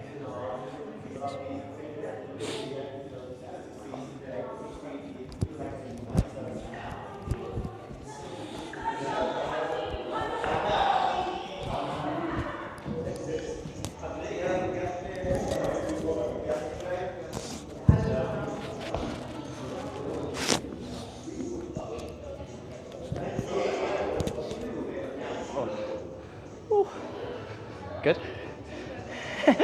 Good. Woken me up, I'm sweating. Well warm. Yeah. It's using it all at once. There you are. You are.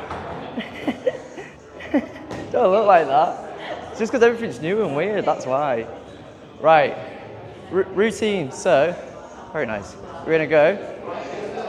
Big step.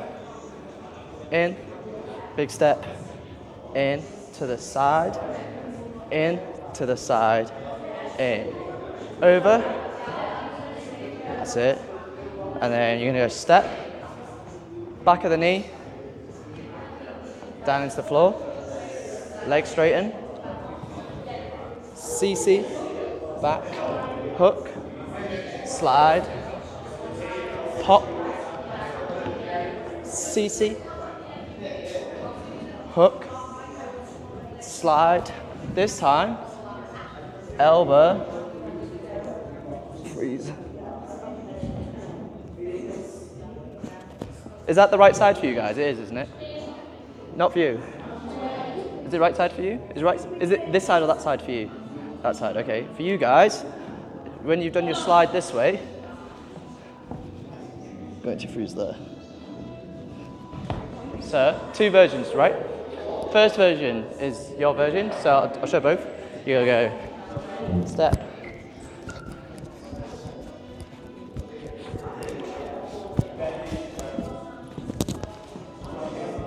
please. Your version is the same, but you go, actually we'll just do a different side. So you go this way,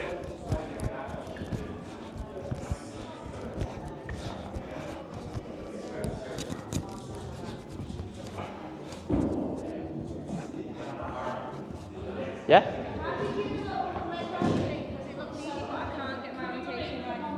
Yeah. You. That way. That way first. Yeah. Yeah. Yeah. Over this way. Step. Down. Leg. Flick. Back. Hook, slide, shoulder, knees.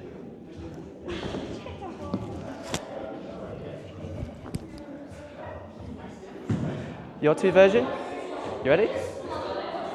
Did the splat. Right, ready? You okay? Cool, mate. So we go this way. 1, 2, 3, 4, over, step, back of the knee, down, straight, CC. That's it. Back, hook. Here. Other leg, other leg, other leg. Other leg, other leg. That's it. Flick that way. And back. So flick and then come back. Come back. There you are. Hook.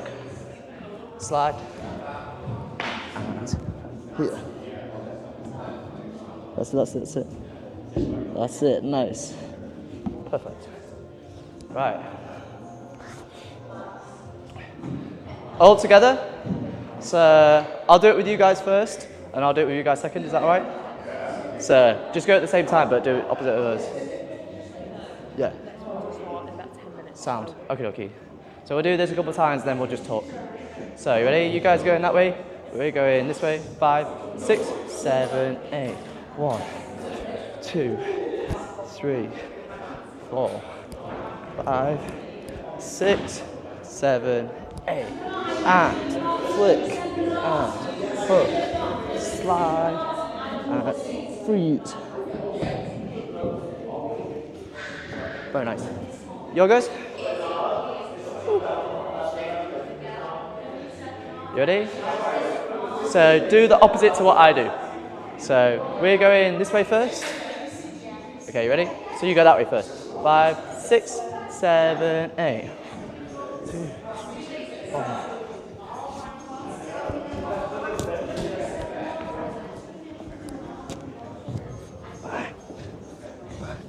Side, shoulder, in. Nice. Perfect. So, cool. What have we learned? What's this stuff? Top rock. Yeah, top rock. What's this stuff? It's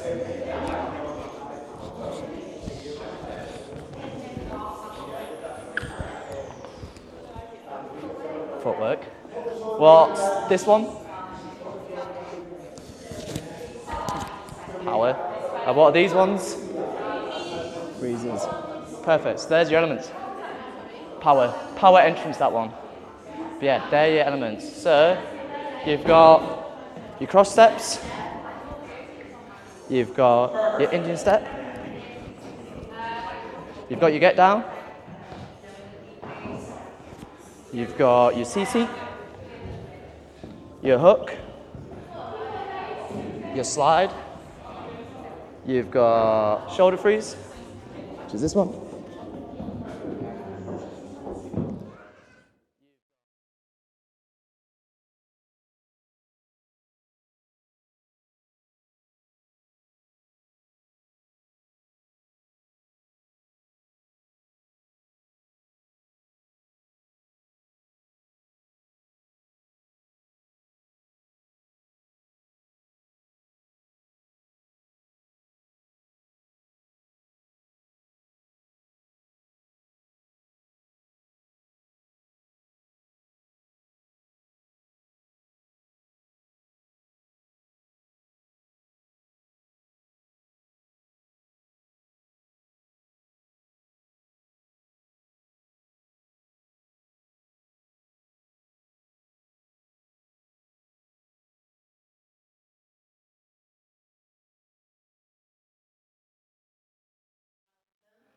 To the afternoon of African Roots Equal Measures. If you've not met me, I'm Karen Gallagher, and I've been curating with the team at the Blackie these 2 days of events. We've been looking at inequality and how that plays out both in the body, how it plays out politically, in society, and how it affects everything that we do, but using obviously the power of dance as a stimulus for that. The African Roots event that we started last year was basically to look at the Black Dance Forum, which was set up by the Blackie a couple of years ago in a response to Arts Council England, who are one of the key funders of the organisation. But it's really important for us to kind of bring artists together in the city, because Liverpool, from a dance perspective, has kind of, in my opinion, it's only my opinion, has lost its way just a tad just a tad. And we're finding that we're in a place where we're not really seeing as much dance as we'd like to see, dance is not being presented, dance is not being produced a lot. But these guys may say, Karen, you're a total liar, we are producing work and making work. But I'm feeling that it's not as visible as it should be. And I know we've got Miguel in the room as well, who creates work with his young people. But we're finding that we're not really getting any national and international touring companies coming into the city on a regular basis. So it's a joy that we've also got Irie this evening. We had the world premiere yesterday. It's a stunning piece of work if you see that at 8 o'clock. But I am an honorary life member of People Dancing. And People Dancing is Louise will tell you all about it in a minute, but it is an organisation that really looks into, community dance practice, supporting of artists who work within that context. And we felt that this was really a good opportunity to have the Black Dance Forum discussion related to those themes and aims today. So I will be handing over to Louise and the wonderful panel, but I'll just briefly introduce, she'll be doing it again, but I'm just going to do it now because I can't, because I've got the microphone. So Bernard Pierre-Louis, not only, sort of extraordinary lecturer, performer, choreographer. I've known him a long, long time. We won't go into how long we've known each other, but it's a long, long time. And I use dye. But he's the most glorious person, most beautiful human being, and I'm really glad to have him here. We've stepped him up. He did a talk for us he hosted a talk last time, so now he's actually one of the panelists. I put you on the spot now, so you can't get away with that. We've got Keisha Grant, who's come from Birmingham. She's doing some wonderful work there, which she'll explain. Met Keisha. Now, actually, we realised it was 2011. So that's quite a while ago when we last met in Manchester. Gerard Martin, who I've kindly met through Louise, who's based in London, and we're really looking forward to hearing what he's doing. And then obviously we've got our Carl Newsom at the end there. So we're top and tailed with a bit of Liverpool, and Carl's doing some fabulous work both in Liverpool and across the city region, and they'll explain more. But without further ado, I'm going to hand over to the wonderful Louise Catarega again, who I've known for a long, long time, and she's doing some amazing work with People Dancing, which she'll fully explain. If you do want biogs and everything, they are on the website. I won't bore you with that. So over to you, Louise. Thank you so much. Thank you, Karen. And I need to say some of my gratitude as well. Thank you for the space. Thank you for creating this space. One of the things that I've learned on my journey from being an artist going into working as an institution is like the power of creative producing, that it is really creative, and there needs to be somebody to just make the space as well as do the work. Big up, Karen.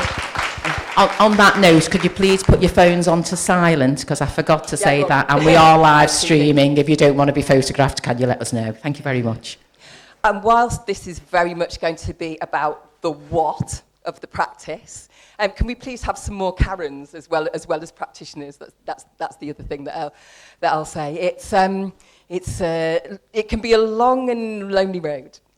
So I am going to channel my inner Chris Whitty and be next slide please, as I introduce People Dancing, which does what it says on the tin, but we have so many words for community dance: engagement, outreach, education, etc. And we at People Dancing sort of draw that together, and I thought that might be useful. And I've also got lots of beautiful pictures to show you of the work that we do, and there are extra bonus points for it. Spot the black practitioner. If you see someone, say so. And then after that, I shall channel my inner Oprah, and we've decided to do it chat show style. We met briefly online. Well, not so briefly, we just kind of got talking. And so I think we're going to go in 3 parts, and I really loved the way that the facilitator worked yesterday. We'll talk for a bit, ask questions for a bit, talk a bit more, ask questions a bit more. Sound okay? Yeah. Does anybody need to move?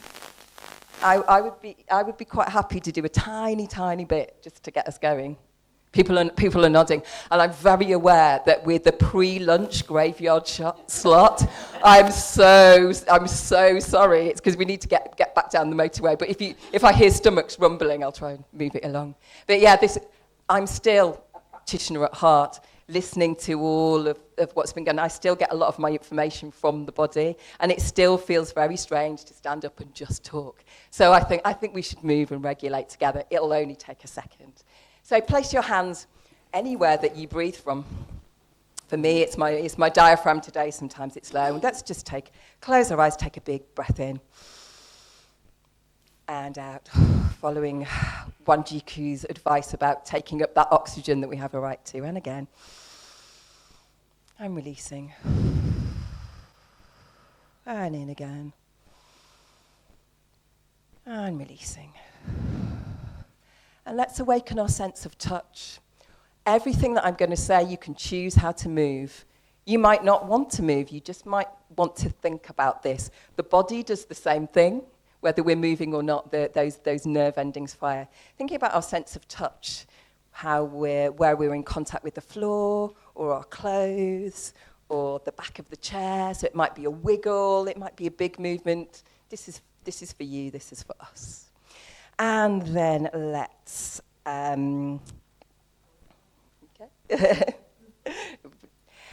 let's think about having a stretch in any direction. It doesn't have to be symmetrical. None of us are perfectly symmetrical. And then a softening into our center. Doesn't have to be big, doesn't have to be small, and it might just be an idea. Whether we think about it or doing it, the body's doing it anyway, in another direction, and a softening in. You could add some breath to that. And another direction. And softening in. And there's thinking about or placing the hand on the head or moving the head. Thinking about or placing the hand on the tail, moving the tail. You could stir against the chair, having a little move of them both together or even a fold in and out. Anything you like with the top half of your body. The only rule is has to be both sides at once. So it might be a shake, it might be a stretch, it might be a swing, just the upper body. Just the lower body. We also might be contact. I work with many people whose lower bodies don't move on their own, but it doesn't mean that it's not important. Anything with a low body, only rule both sides at once. That's it. Something with one side of the body. So I always favour my right side, so I'm going to make myself do my left. Same thing. Move it till it feels like it's joined you. Moving the other side, whichever one it was. And opposite side, so that might be touching the opposite toe or knee or shoulder, reminding the body that it can go crosswise. And then closing eyes once again, just a nice head circle. One way and the other. And then one more breath. Breathing in. It's a bit like a wave. You can lean back a little bit this time. And breathing out. And breathing in. Taking the energy from the ground and then up to the sky and out. Understanding that we can draw from the earth and from the spirit realm. And relax. Okay. That's called the brain dance. Essentially, we've just taken ourselves through everything we do from babies to walking. I can explain it more or give you a link, but it primes us for learning. And I think he's always a great one when it's the end of the conference, which I often find myself speaking. I don't know if I should take that personally. Okay, let's go. I shall now open up the world of people dancing. So that's me. I'm head of professional development. I should say that I started first and foremost as a punter. We're a membership organisation. It's an organisation I joined at the beginning of my career. It's supported that career. I'll tell you all about how. And then I became a board member. And then from a board member, I became an employee. So I already entered in an empowered way, which I found really interesting. I began my work just before Black Lives Matter, but as you might imagine, it really flowered then. And I might tell more later, but I sometimes think I was the only employee in Britain that had an okay week at work that week. Something that I want to lay out about my relationship with my heritage and people dancing is that during that week, somebody phoned me and said, shall we respond, yes or no? And I said no. The people of colour I know are asking not to respond. Eventually we did, but it was, will you write it with me? And our Black Lives Matter statement is still the only one I have ever seen that has quotes from a black employee and a black board member that were there before 2020. I'm really proud of that, and that's why I think that in itself says why I feel comfortable to work within an organisation that's undeniably part of the system. To declare my own heritage from across the way in North Wales. My father is Ugandan and my mother is English, and I have some Irish roots as well. And I've resonated very much with people saying that they grew up a bit isolated from their black culture. It was never part of my work when I was an artist. It's something I've come to later, very much through people dancing. As I say, I began in an EEDI role, and then when my work expanded into head of professional development, I now still live that through what I do, and I should say I have 30 years of experience working with disabled people, which I hope you felt the benefit of just now about inclusive practice. So all of that is woven into head of professional development. Don't know about head. heart of professional development, I'd much prefer. So what is people dancing? What are we all about? We're a membership organisation. We're a club. We're anti-isolation. We're bringing people together. And Karen very much wanted to programme this to let people know that there's a way that we can be connected. We are not bound by art form. We care for you as practitioners. We support your work. We believe everyone has the right to participate in dance in all its diversity. We believe in a world where dance makes a positive difference. We're 35 years old next year, and we work with a national and international network of 7,500 people like you. And can we have the next slide, please? So a list of things we do. I'll try and give an example. Membership and insurance. Most people arrive with us for their insurance and their DBS check, and then stay because they find lots of other things. As you know, in the UK, in order to work legally, you need to have public liability, you need to have DBS. We have a great package, the DBS turns around very quickly, and then people go, ooh, there's other things. So continuing professional development is sort of my remit. I'll open that up in a moment. Oh, sorry, can you go back, please? Yeah. Networks and newsletters, that's how we stay connected. An important one is jobs and opportunities. We have a weekly jobs and opportunities newsletter. You can send to us just by email, or you can have, kind of if you pay more, if you want to have a paid advert, you can do that. But that's well worth knowing, I think, for spreading the word. There's plenty of information and resources on our vast website, which I encourage you to go and have a look at. And I've created a little website guide that Karen, I think, will send on with the your sort of post event papers, and you can just click through link by link. But I've structured it so that you can see the kinds of things that would be interesting at the beginning of a career. I'm not going to say when you're young, because you might begin a part of your career at any time. When you're mid-career, when you're 10 years in, and when you're sort of more mature, like myself, we're there from student times right till mature times. We have strategic programs. You're seeing a picture of one. That was a campaign called 11 Million Reasons to Dance. It was 10 years ago. And it's kind of still going. It was a photographic campaign about showing disabled people in dancing roles. So that's Chicago. The people in it just happen to have impairments. And there's a beautiful, there's Singing in the Rain, and he's holding his cane. There's Laura Jones, beautiful wheelchair dancer, doing Sound of Music on the top of a hill. And it's been around the world. It's available in digital format, and it's been very powerful in disabled people taking up space in dance. We've got some very interesting research as well, called the Barriers Research, that's happening at the moment with a working group of other organisations. and partnerships and alliances right here today. People Dancing partnered last with you on our Dance Democracy. So we ally with other organisations as well. Next one. So to open up the continuing professional development, how can you develop yourself with us? Events and workshops. Events are sometimes online, sometimes, and the workshops, that's the live stuff. That is a picture of our summer intensive. That's the main thing that I look after. And again, it's like everything encapsulated into 2 or 3 days in our home city of Leicester. Beautiful studios, a real variety of courses. That is, I love that one because it's a South Asian dance practitioner leading something about environment.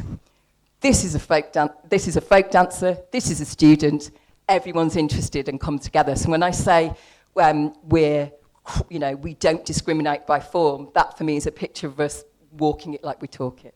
Next one, please. So, a couple of years ago, we developed professional qualifications.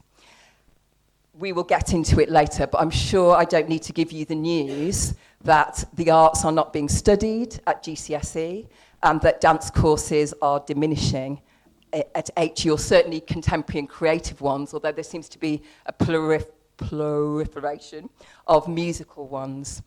So I think we didn't know that at the time, but right now, this is starting to feel like a solution in a hostile climate for studying dance. Our qualifications go level 2 to 4. These are the ones we have at the moment. We're developing them. So we have risk assessment, safe practice, useful across genres, teaching skills, again, cross genres, older people, early years, Parkinson's.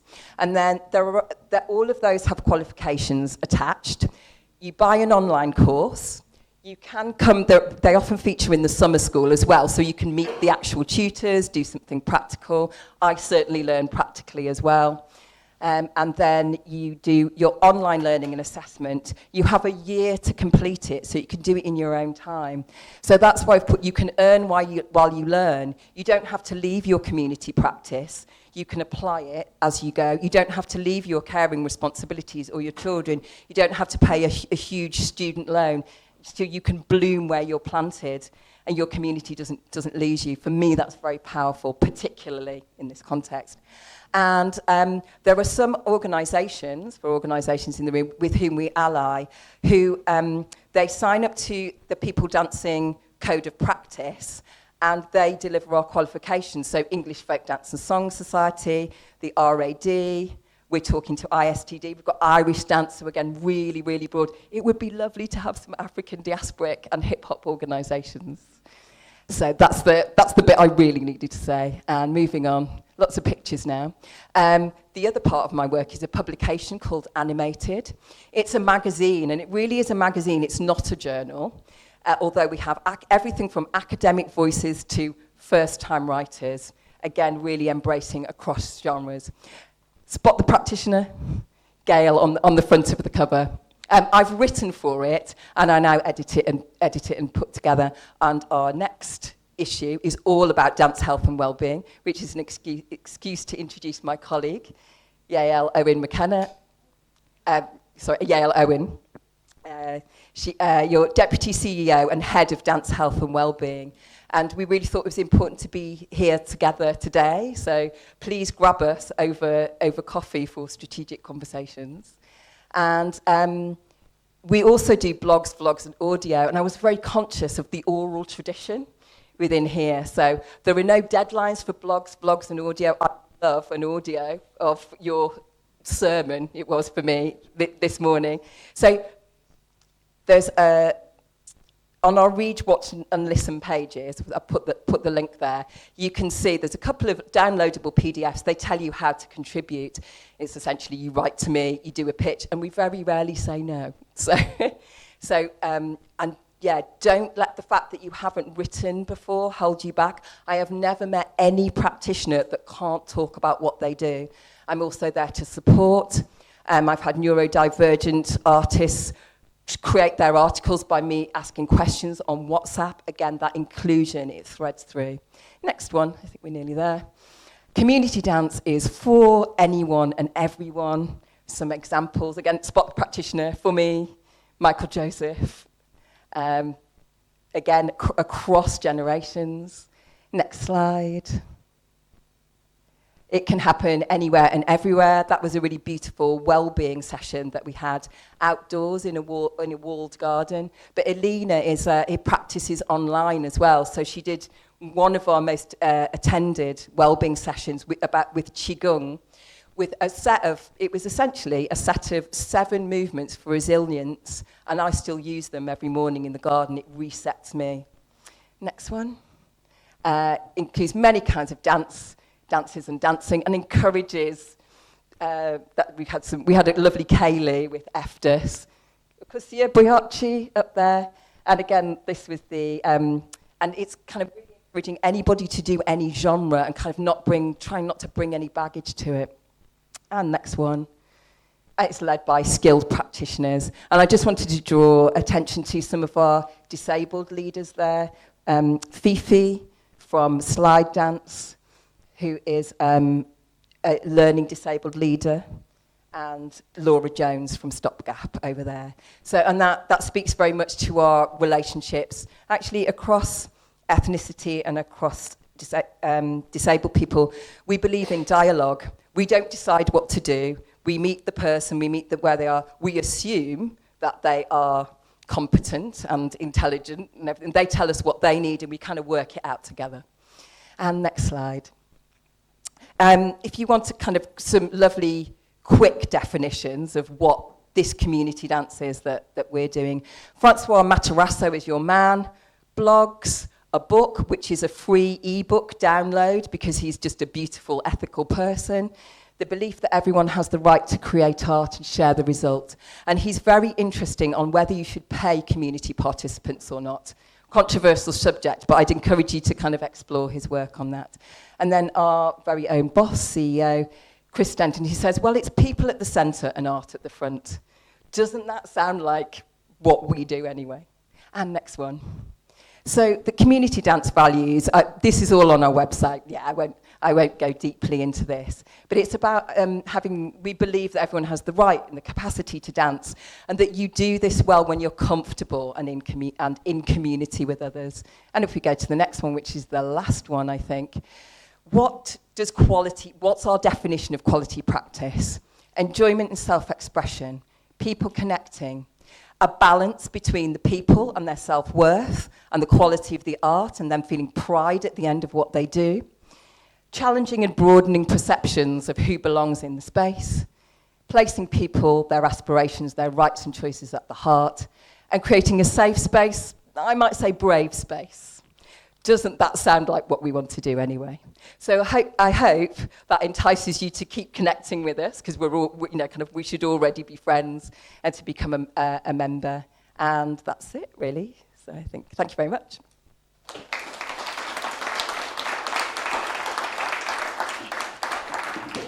Sitting down and into Oprah mode. So what we first thought we'd talk about is our roots and journeys, and where well-being plays into that.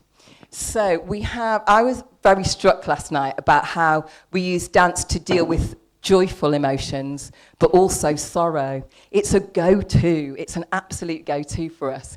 And I was very struck in our conversations by the fact that somebody here was taken to dance by their parents because they weren't talking, and someone here was taken because they were very energetic. Keisha and Gerard, would you like to share your roots and journeys, where well-being and how you ended up in well-being in your community practices? I'm going to say Keisha. Hello? Can you hear me? So I started dancing at the age of 3, and my mum literally took me because I didn't talk. Well, I did talk, but she said that I was painfully shy. So it was from a really early age, I identified it just as a self-expression. And I've literally carried that ethos through to my professional practice now. So it's all about, freedom of expression, because we can't always express what we want to express. So movement modality has always been quite central just to me as a human being, and also to my practice, to my work, to my training. So that's pretty much how, and along the way, it's intervened with different styles, depending on what it is I want to get out of it at that time, what I want to project onto other people, and what the objective is of moving. So there's a lot of styles that I've had the privilege, I guess, of training in, like ballet. I started when I was 3, jazz I started when I was 3, tap. And then when I got to 18, it was like Laban Centre, Roehampton, which was more contemporary and classical training. My first job was with a gospel company, which was when I found my first community, actually, despite all of that lessons and training. We all talked about this. Yeah, the community was that gospel company where I was working for free. I wasn't being paid. But it was then I thought, oh, okay, this is kind of where I am as an artist. So that's my well-being journey. Hi everyone. Oh, I'm on. So I just remembered one of my formative ideas about dance was when I was doing movement and music lessons when I was about 5. And at those days we used to go swimming, or you'd go to do country dancing or movement lessons in your pants and vest. And I just remember listening to the Carnival of the Animals, and just feeling really alive and connected in the space. And I didn't do dance until I was doing my A-levels. So I did a GCSE at night, because I realised there was something really captivating about dance, the connection you had as people, and it felt like something I could express, because I had a lot of energy then. I'm a Gemini, so I'm a bit twitchy anyway. And after that, I went to Dartmouth University to train, but it was more arts humanities led. And I did a technique called Alexander Technique, but I know I needed more in my wheelhouse. So after that, I went to Northern School of Contemporary Dance and did a conservatoire traditional training, Graham Technique, Cunningham Technique, ballet. We had jazz, but it was a bit frowned upon then. It was a bit snooty. And I think from learning these techniques and developing my practice later on, I think I felt the need for kindness and empathy, and also being seen, because I was quite a sensitive child anyway, and I saw how directors and choreographers could change the vibe in a room, be it positive or negative, and I really saw how people physically shrank when they were told off, shouted at, berated, told they were too whatever, not enough. So I connected with that. So throughout my practice, whether it's teaching 5-year-olds, over 60s, professionals, students, I just want to bring that compassion and kindness with me all the way. Thank you. Can we go to Bernard?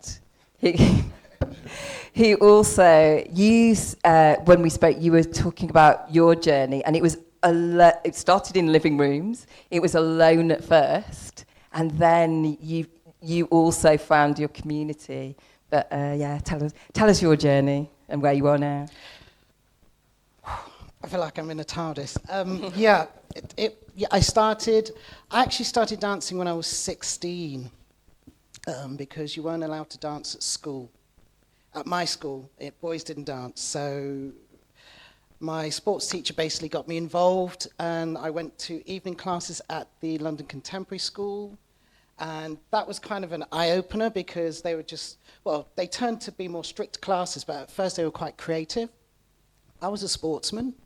My dad was a cricketer. Well, he says he was. So it was very that. If you know the 70s, West Indies cricket team, best team on the planet. And I think he wanted us all to go into sports. I just like being active. When I got my experience at the place, doing classes on a Tuesday night, I was sold. Obviously went into further training. But I used to just love dancing as a child at parties. I was the one that my parents were from Dominica. And we'd always have parties, and I'd be in the middle, just dancing my butt off just for the fun of it, because the music. Also, my grandparents used to live in Ladbroke Grove, and if you know the truth about Notting Hill Carnival, it was the Ladbroke Grove Carnival. So we used to always go there, and it was just an opportunity to just celebrate and dance and move. I was just a child that was just getting on everybody's nerves, just dancing. I didn't understand it then, but I kind of know where I was coming from now. I went into formal training, like Keisha, at the Laban Centre, and I've always been a person that I feel that I've loved facilitating. I love encouraging. I love to see dancers evolve. That's kind of my real bag when it comes to sort of doing what I do, facilitating. I have a colleague here that I work with at Hope University at the moment. And I've always loved just watching dancers grow, dancers get it, dancers evolve. And that's kind of where I'm coming from, really. There's more, but I'm going to stop. Yeah. So you did start before you were 16. I wonder, this thing that we do to ourselves, that we say, oh, I didn't start dancing till later, and then it turns out that you danced all your life. What is it to be a dancer? Is formal training the only training? Don't we need to decolonise, etc.? It's kind of, but it penetrates deep, I think, for our generation, because our indigenous forms, or anything that wasn't ballet or contemporary, wasn't real, you know. And Carl, little boy. How did you I've moved around a lot. Represent for Liverpool. I've moved around a lot. I think I'm an adopted Scouser. So I came here when I was 16 from Sheffield, and then left Liverpool when I was 17 and moved down to London to start, I suppose, the professional training entity. And I was in London for 12 whole years. And in that time, I met Gerard. But not in a dance capacity, more in a social capacity, which is really weird to be sat next to you when I was like 17 and I'm like 42. So I would love to say that, I went to lots of dance classes, and, I went to a dance school, Jeanette School Prance on a Saturday, and, I did all that, but we couldn't afford it. That was the bottom line. How I learned how to move was watching, and it's not even MTV, because you had to have cable or Sky, so we couldn't even have that. So how I learned was on Saturday mornings on CMTV or whatever it was, and there was a pop star, someone like Paula Abdul, or it would be Michael Jackson or Janet Jackson, and I used to record and sit there and watch and stop and start and stop and start and learn the routines until I'd mastered the full-on routine. And that's how I learned how to dance. I only did dance classes if it was, because my mum was an artist, so if we went to community places, so if she was doing a project in, I don't know, somewhere in Doncaster or Barnsley or Rotherham or Halifax, and there was a dance thing, then I would go along and get to do that for free. But in terms of that Saturday aspect of exams and all that, it just wasn't in my atmosphere. We couldn't afford it. You weren't welcome as a person of colour, and if you were the only one, and you just didn't look like everybody else, that was really unfortunate. So I think that's where my dance journey sort of began, always dancing at home, and I think that was the initial discipline in terms of, well, only you can make this happen. Yeah, real if that makes sense. Yeah, only you can make this happen. So I think from there, when I moved to Liverpool, I went to, back then it was called the Liverpool Community College on Myrtle Street, and met Maxine. Maxine taught me, and that's where I think I had the opportunity. Again, in Sheffield, in Yorkshire, I think people think it's very multicultural, but it really isn't. There's only certain pockets that are quite multicultural. So I think for me, moving to Liverpool was the first time I actually saw other people of colour dancing. And you weren't the only one. So when I went to Myrtle Street, the Liverpool Community College, my eyes were open to be dancing with black girls and, Asian girls and Chinese boys and all that. It was incredible back then in the early 2000s. They had a full program. You were there Monday to Friday. You did your BTEC National and you did an A-level, and it was completely free. My first teacher was Andrea McDavitt, which I think she's probably taught everybody in this building. And she made me feel like it was possible. I could see other people. It was possible. And then from that kind of realizing that it is possible, you can make a living out of this, I decided to pack up my stuff and move to London, because at the time, the dance style I wanted to do, which was commercial, what we call commercial now, but back in my day, it was street jazz. Street jazz. They always had to put some kind of technique on it.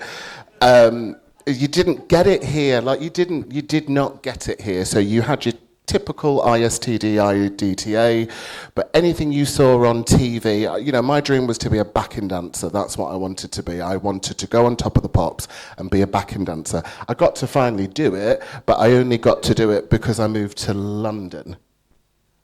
Does that make sense? Because those opportunities were just not there. Now, Liverpool is like one of the biggest commercial dance hubs in the country, but 20 years ago, it didn't exist. Lovely. And can we stay with you, Carl? Because I wanted to allow each of you, this is where you get to do your advert, to tell us what your practice is now.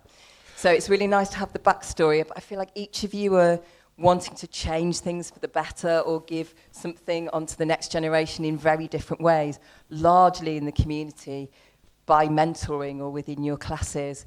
Keisha, you have your own space. And Bernard and I are both within institutions, and kind of doing more formal stuff. So just give us the rundown of, if we rocked up in any of your settings, what would we experience? And what well-being and health would we get out of it? It's a lot of questions there, girl. What do you do and why would we love it? I think it's important to explain to people that as we get older, we evolve. And we maybe started out in one dance style and we've evolved into something else. I was really lucky. I think I was always technical. So I had a natural ability to be very, very technical. So, to move into the commercial world when I first moved down to London at 17. Yes, Gerard, I was 17 when I met you.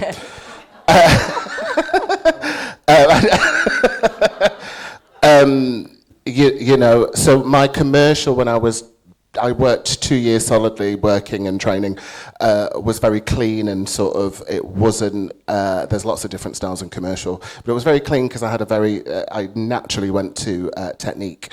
When I really had that proper technical training, I'd probably say is when I went to my dance drama school, whatever you want to call it, and that's where I really started to refine and started to really enjoy jazz and musical theatre, and that's where I kind of got to get to have a sense of fluidity with it. I think jazz is really open. You can have a fusion with anything. You can have it sassy or commercial or hip hop or, you can do so many things with it. So I think that is definitely my style, is jazz and musical theatre. That sense of performance and storytelling is a big thing for me.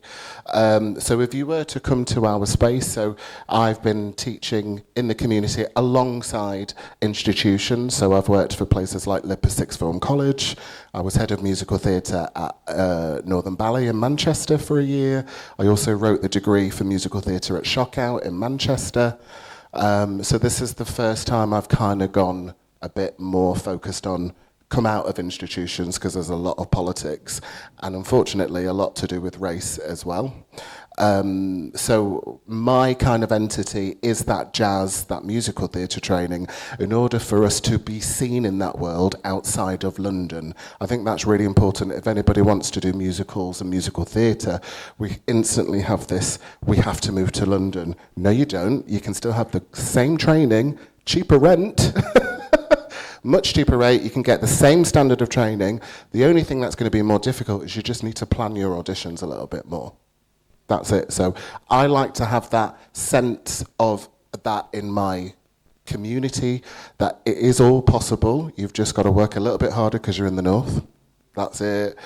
But I do find, because they work a little bit harder, the performers in the north are way more talented. Way more talented because it's not been given to them on a plate.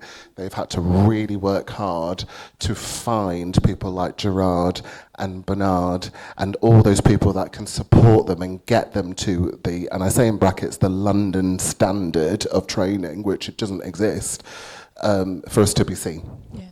And so all of that can be found at Melt CIC. And you are literally building your own building. He popped on and said, oh, sorry, I got carried away.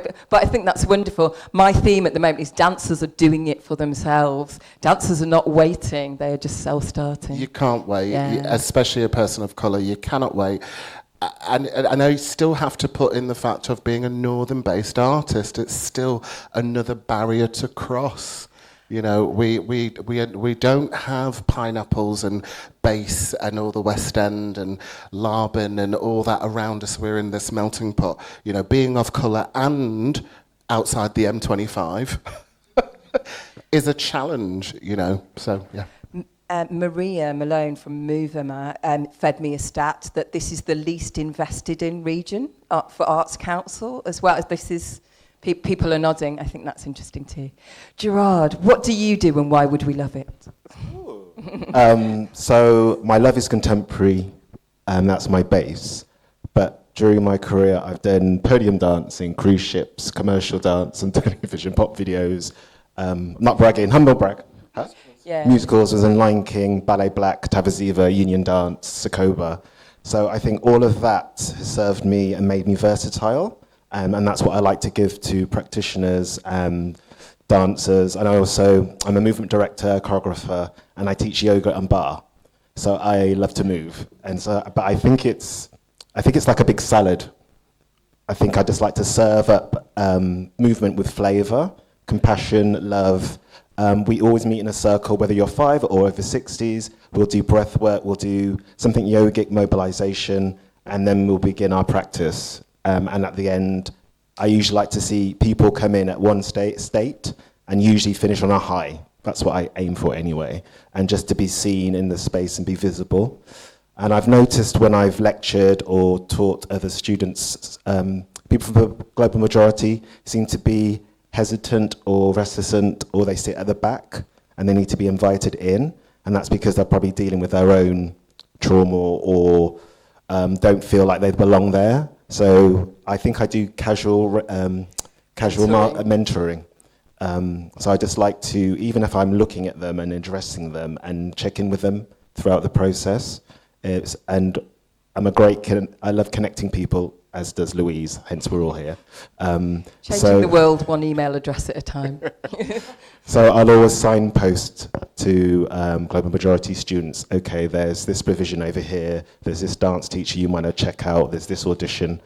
I'm also, with my colleague Joyce Jimmer, part of Black Artists in Dance, which is I'm going to use the word shared humanity resource rather than EDI. I'm going to think about that now.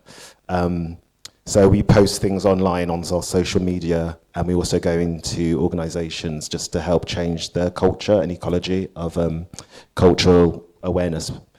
Thank you. Yeah. Can we hop to Bernard and then back to Keisha? Mainly because what resonated with just try to keep it like kind of polyrhythmic.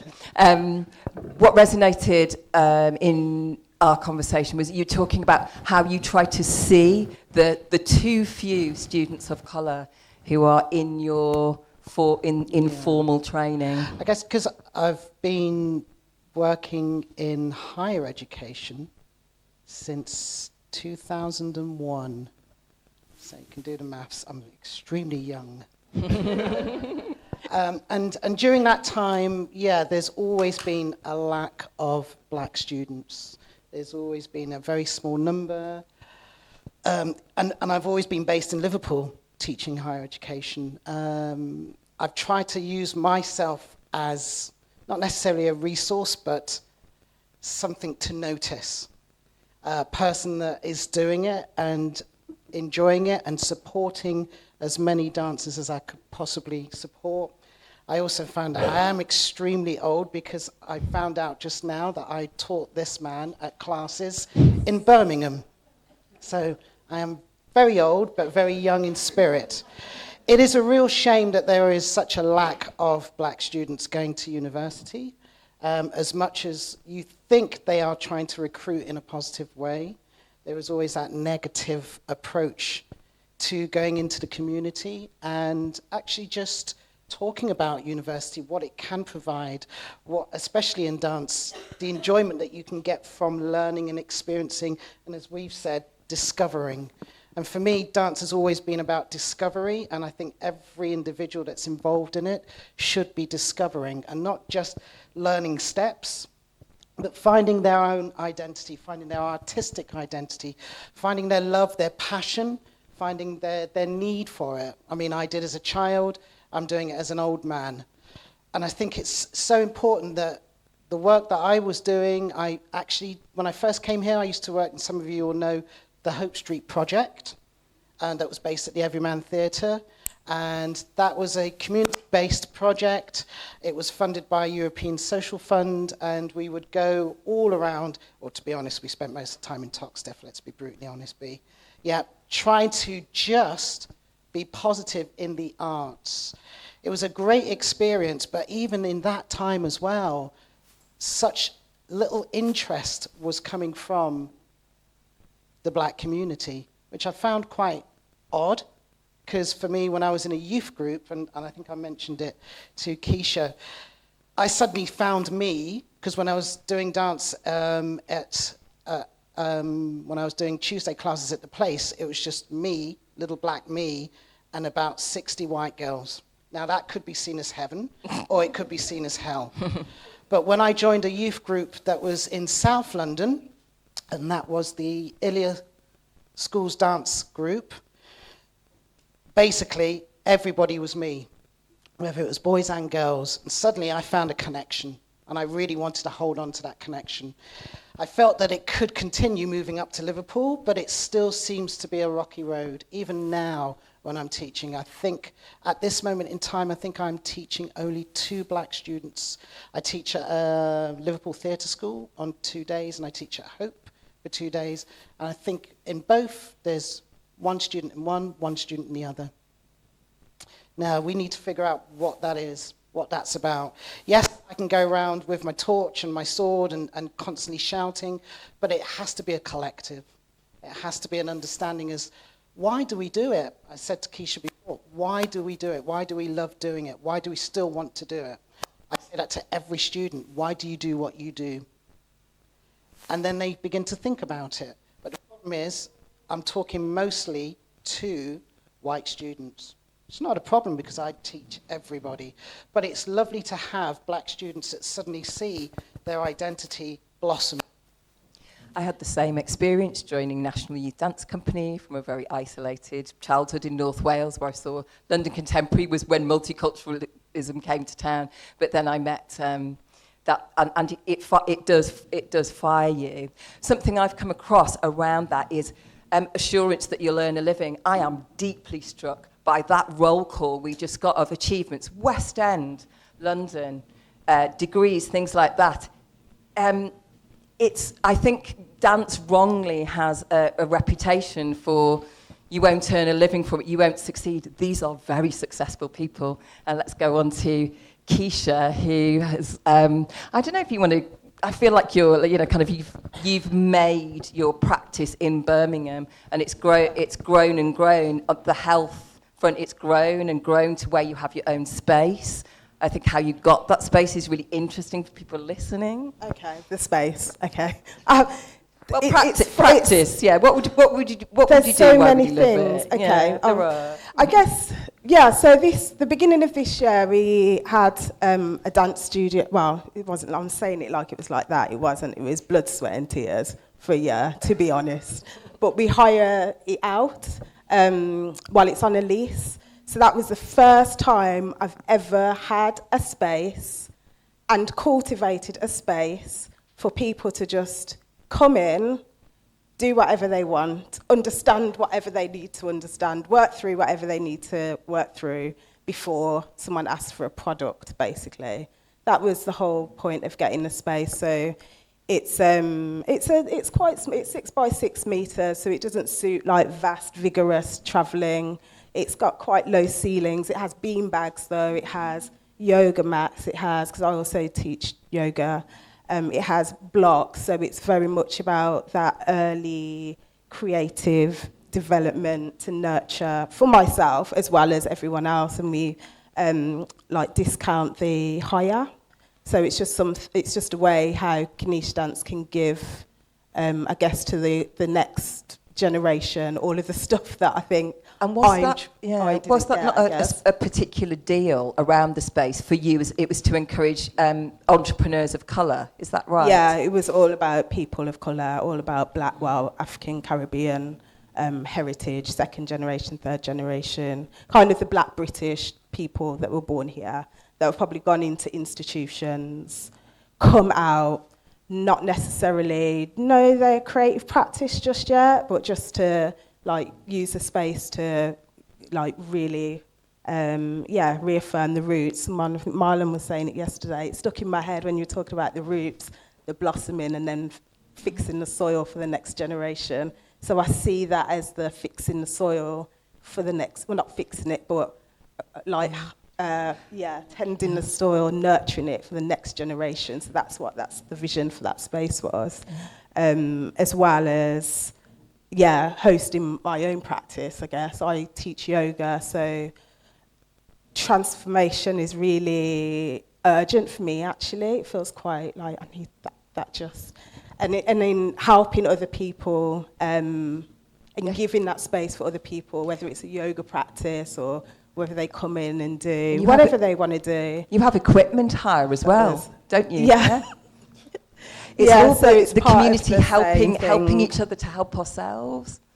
Yeah, well, it was all under the banner of an initiative called Create, which was just take up space and create. Obviously, we have all of these other factors, but it was just trying to do maximise on this space, on how can we cultivate as much creativity as possible for our population from people of colour. So whatever they need to do to make sure whatever they are projecting onto the population is allowing people to progress. So it's a progressive thing.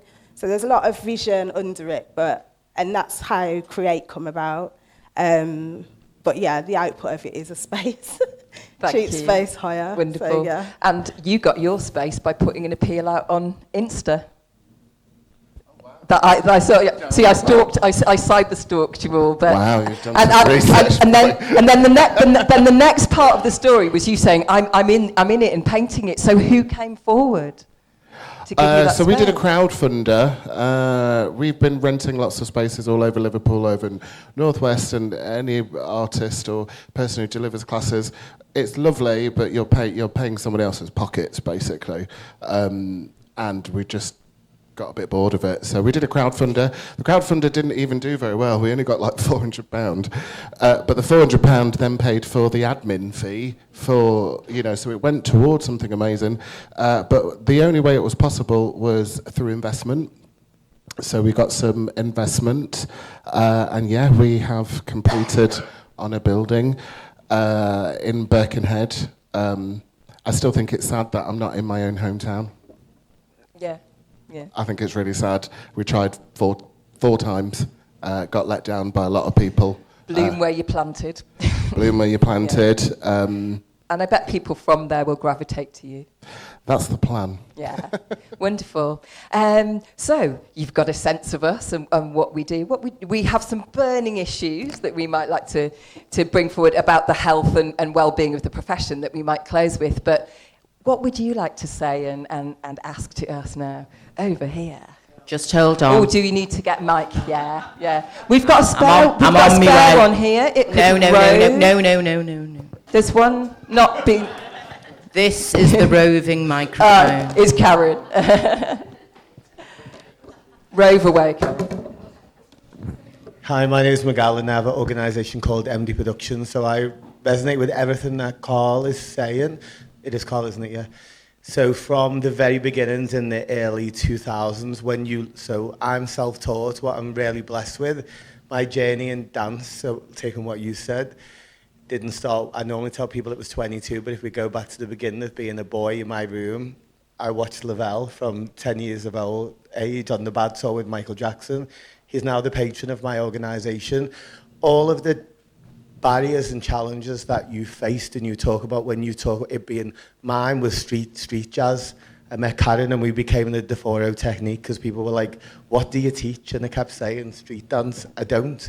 I teach what I feel is inside. My point is, going from what your fantastic presentation was this morning, dance, whether it's commercial, community or whatever, there is still this restriction and elitist around it. When we want to engage different backgrounds of people and we ask ourselves why, so I will talk about it not just as a race point of view, but learning styles, different communities that we come from. The disconnect is there because dance is still explained in a way of formalised training, going to London, you have to do this, it's got to be a degree level to be seen, to be credible. The same as with any type of education, there's still this elitist. But going back to what you said this morning, you're dancing in the womb when you hear these sounds. That's not a piece of paper. So I was blessed to perform for Michael Jackson a year after we opened. And his words to me were, you don't need a piece of paper for what you're doing with these kids. You've just danced on that stage. And it's still this, you know, Lavelle is sitting next to me now and I have a generation of young people. I'm confident in who I am. I know what dance does. But going back to 2001 when I started, every establishment was saying, he's not teaching dance. There's no qualification. I had public liability. That's what I had because we needed insurance. I had nothing else, but I had a fire and I knew it would connect with people, but it was always up against this thing of, but it's still not dance because it's not London, or now because everything that we deliver is free to the people we deliver. It still hasn't got away from that thing. And when we work with funders, you still have to turn it into something that it really isn't to make sure that you get paid or deliver when done. There's so many amazing people in this space who I've had the pleasure of being in a session with, talking with, you know, your nan's cooking on the pot and she's moving. Like, this is dance. So when we're asking about the disconnect, whether it's race, gender, the reason why I feel some people aren't coming forward or you feel you can't make a living from it, because unless it's still structured in a way that is institutionalized or measured in a way that education is, or unless you're in London, it's not. So Malika spoke in here this morning and said, I'm not a dancer, but she loves to dance in the kitchen. That's dance. Yeah. And it's still, people still, you look at, we're sitting in African Roots. If you look at what we see on YouTube, and you've got these beautiful children who are dancing better than anyone in this world, there is no grade on that, you know, but we're limited by our ability and our achievements because how it's measured by a funder or measured by academia or society. You know, it's always put into the art form. It's never just feel, you know, and aren't you amazing? And I don't feel like, I feel like that's where the disconnect when we work in community dance. Yeah, this is for me where people like Karen and myself come in. Karen has given us this space. I have ended up in a place where if somebody comes to me with an idea, Akusia Boyachi, she came and she said, I've always wanted to do this. I am a gatekeeper now and can say, let's do it. It isn't always easy, but I think there are bridging people and connecting people. We have had conversations. Akusia is a case in point. She was struggling with an organisation I won't name. My boss intervened because they will listen to him, and we opened the way. So I think there is something about who those of us that can bridge, those of us that are connected, that might be some of it. And we must validate us. We are validating us, but it's taken us this long. Like, we're old as well. I was laughing because Gerard and I once got a round of applause from a room full of parents for being 46 and 54 and still dancing. It was hilarious. Like, we're not old in... you know, kind of, nobody says you're an old dancer if you're in the Ewe tribe. We've got to decolonize. Your first community is yourself. We've got to stop with the bad talk to ourselves, you know, and we have to validate each other, communicate about each other's work, learn about each other's work. even if we're not in the same genre. I understood very quickly. People would phone me and say, your name's Louise Cattarega, can you teach black dancers? No, I'm a contemporary dancer, but I know so-and-so. And it used to irritate me, and then I understood that this is my job, to know about other people's practices, to big it up. We hope to stay connected. But that, for me, you know, is one of the answers. Keep passing it on. And those of us that are privileged enough to have done it long enough, we must pass on to the next generation and connect those we know. Any more from the audience? Yes, we have one. Also, I'm coming to Polly, because I know everyone. But I would like some response to Miguel as well. Sure. No, not now, not this second. I'm going to bring in Polly.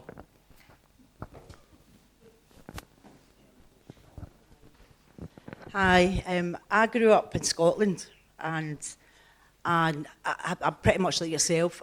I danced on the streets, but you know, dance was not accessible to me at all. We were poor, you know, that sort of story. I remember I was 16 years old, and I was sneaked into a dance club, a nightclub, and my genre was hip hop. I was breaking and head spinning, windmill and whatever. I remember going in, and this lady came up to me, and it was in a cypher.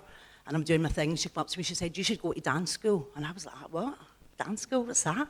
You know, and then I went along and auditioned and I got in and, you know, etc. became, you know, relatively successful. But when I arrived in Liverpool, I met Karen. Maxine taught me, and for me, what used, that bridged my gap, do you understand? Because I had nothing. So, you know, I had all this opportunity when I came in, you know, because I had nothing when I was in Scotland. So I've found that I've been quite lucky, because now I know that if I want to continue, you know, being I would not say an older dancer, but being a dancer, then, you know, now that there are people here that I can, there's still a great opportunity for me now. And I'm you know, 56 and thinking about getting back on stage, because I think it's my duty. But absolutely. all of us said, there was a teacher who said to me I should. And we are now those teachers who say to people that you should, validating each other, bigging each other That's the up. thing. It cannot Absolutely. be underestimated. Yeah. And that connection, you know. And yeah. it's one sentence that was said to you that changes your life. Yeah. We yearn, after 600 years of all this, we are yearning for change. One of my biggest realizations, I think, is like, just do the next right thing that's in front of your face, deal with the person, say that one thing, you never know where it might lead to, and just put your shoulder to the wheel, and never mind about changing the entire thing. If we each do some small thing, I've started to understand. I think that's how well, and kind of, I'm not going to see the promised land. But it took 600 years to do. It's going to take a long time to undo, but that's no excuse for not putting our shoulder to the wheel to undo it. You wanted some response to Miguel, yeah. Yeah, I just wondered if there was, from the whole panel, not necessarily just Carl, but just that kind of concept of, you know, sort of, I suppose, community, as you're developing community and community practices within particular areas, so maybe even Keisha as well, in relation to maybe, you know, that non-training route, and how do we then embrace that in a different way? Maybe Get that's one a of our slightly different quals. question. Yeah, get one of our qualifications would be a way. That's a way of proving. There's two things there. One, I absolutely love that you're Scottish and black. It's so rare. Well, it's probably not rare where you're from, but for us on the outside, it's wonderful to see. Whereabouts in Scotland are you from? Yes. No offence to anyone who's from Edinburgh, but Glasgow is my favourite. It's my favourite. I totally understand where you're coming from. I think from the golden nugget that you've sort of revealed is Liverpool is a dance city. And for me, it is a dance city. It's one of the biggest dance cities outside of the M25. And that needs to be celebrated, cultivated, and developed even more. As I said before last time, the dancers in this city are off the scale. The talent is unreal. So, wonderful that you really brought that to light, because I totally understand where you're coming from. If it wasn't for people like Maxine behind that you saw, I think she deserves a round of applause, because she has been around for a long time. You got that sense of, you saw you, whether that was your style, you saw you and you saw it was possible, that someone's getting paid here to teach me, I can do the same and then go on. So that's lovely to see. In terms of what Miguel was saying, yeah, I think the problem that we have, and when I went into the musical theatre world, is musical theatre, commercial hip-hop, African diaspora is seen less of than ballet and contemporary. People from the contemporary world might have a different take on it, but there is a lot more money and a lot more sort of academia and doctorates and all things like that. I've probably not said it right because I don't have a PhD. To kind of support that entity, to make it look, to make it be this wonderful company. You know, I was training in Chiswick, and Rambert was around the corner. I would have loved to have had that opportunity and been in Rambert, but it just wasn't going to go in my favour. So all of us, we're seen as less. So the money's always going to be less. The opportunities are always going to be less. And if you want to try and turn a funding bid from the style that you've got, you have to change it almost into social care. In order to get that money. But if it was contemporary or ballet, you know, it would have been, you wouldn't even be in this situation. I think also, what we also need to understand is the change now. So there are gatekeepers in that world of musical theatre and commercial and hip-hop, and some people are MPOs now, and they've worked really, really hard for it, and I get it, and well done.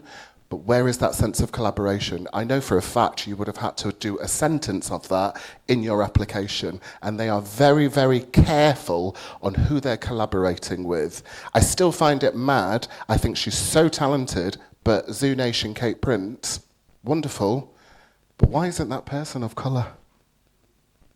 How does she have the biggest hip-hop company who's done a West End show twice, and she's not of colour?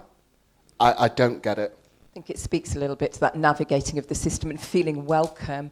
And I'm very glad to say that Welcome, who turned me down for being too fat and too black, now can't get enough of me because I teach disabled people, which was and Rambert are being very open with their MA programs about not having to come in. But yeah, there's more bridging, and it's that feeling welcome in the space. You can say you're welcome, but yeah.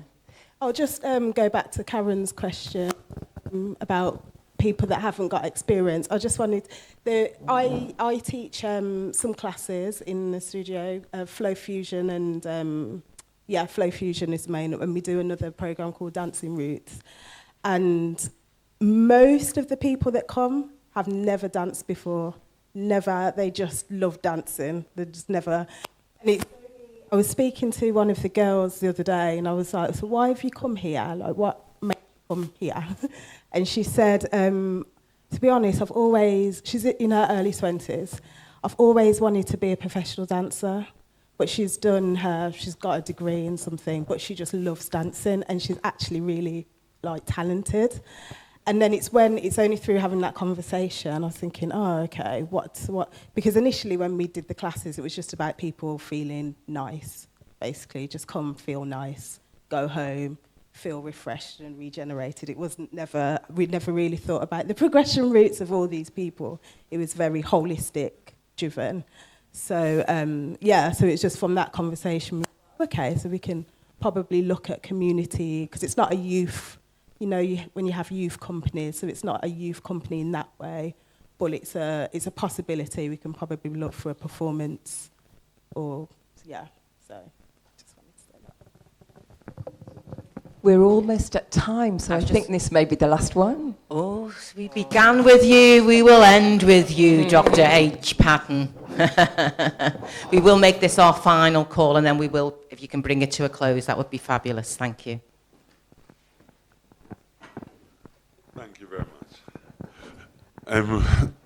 Well, it's where to begin, because I've heard so many stories that are similar to my story.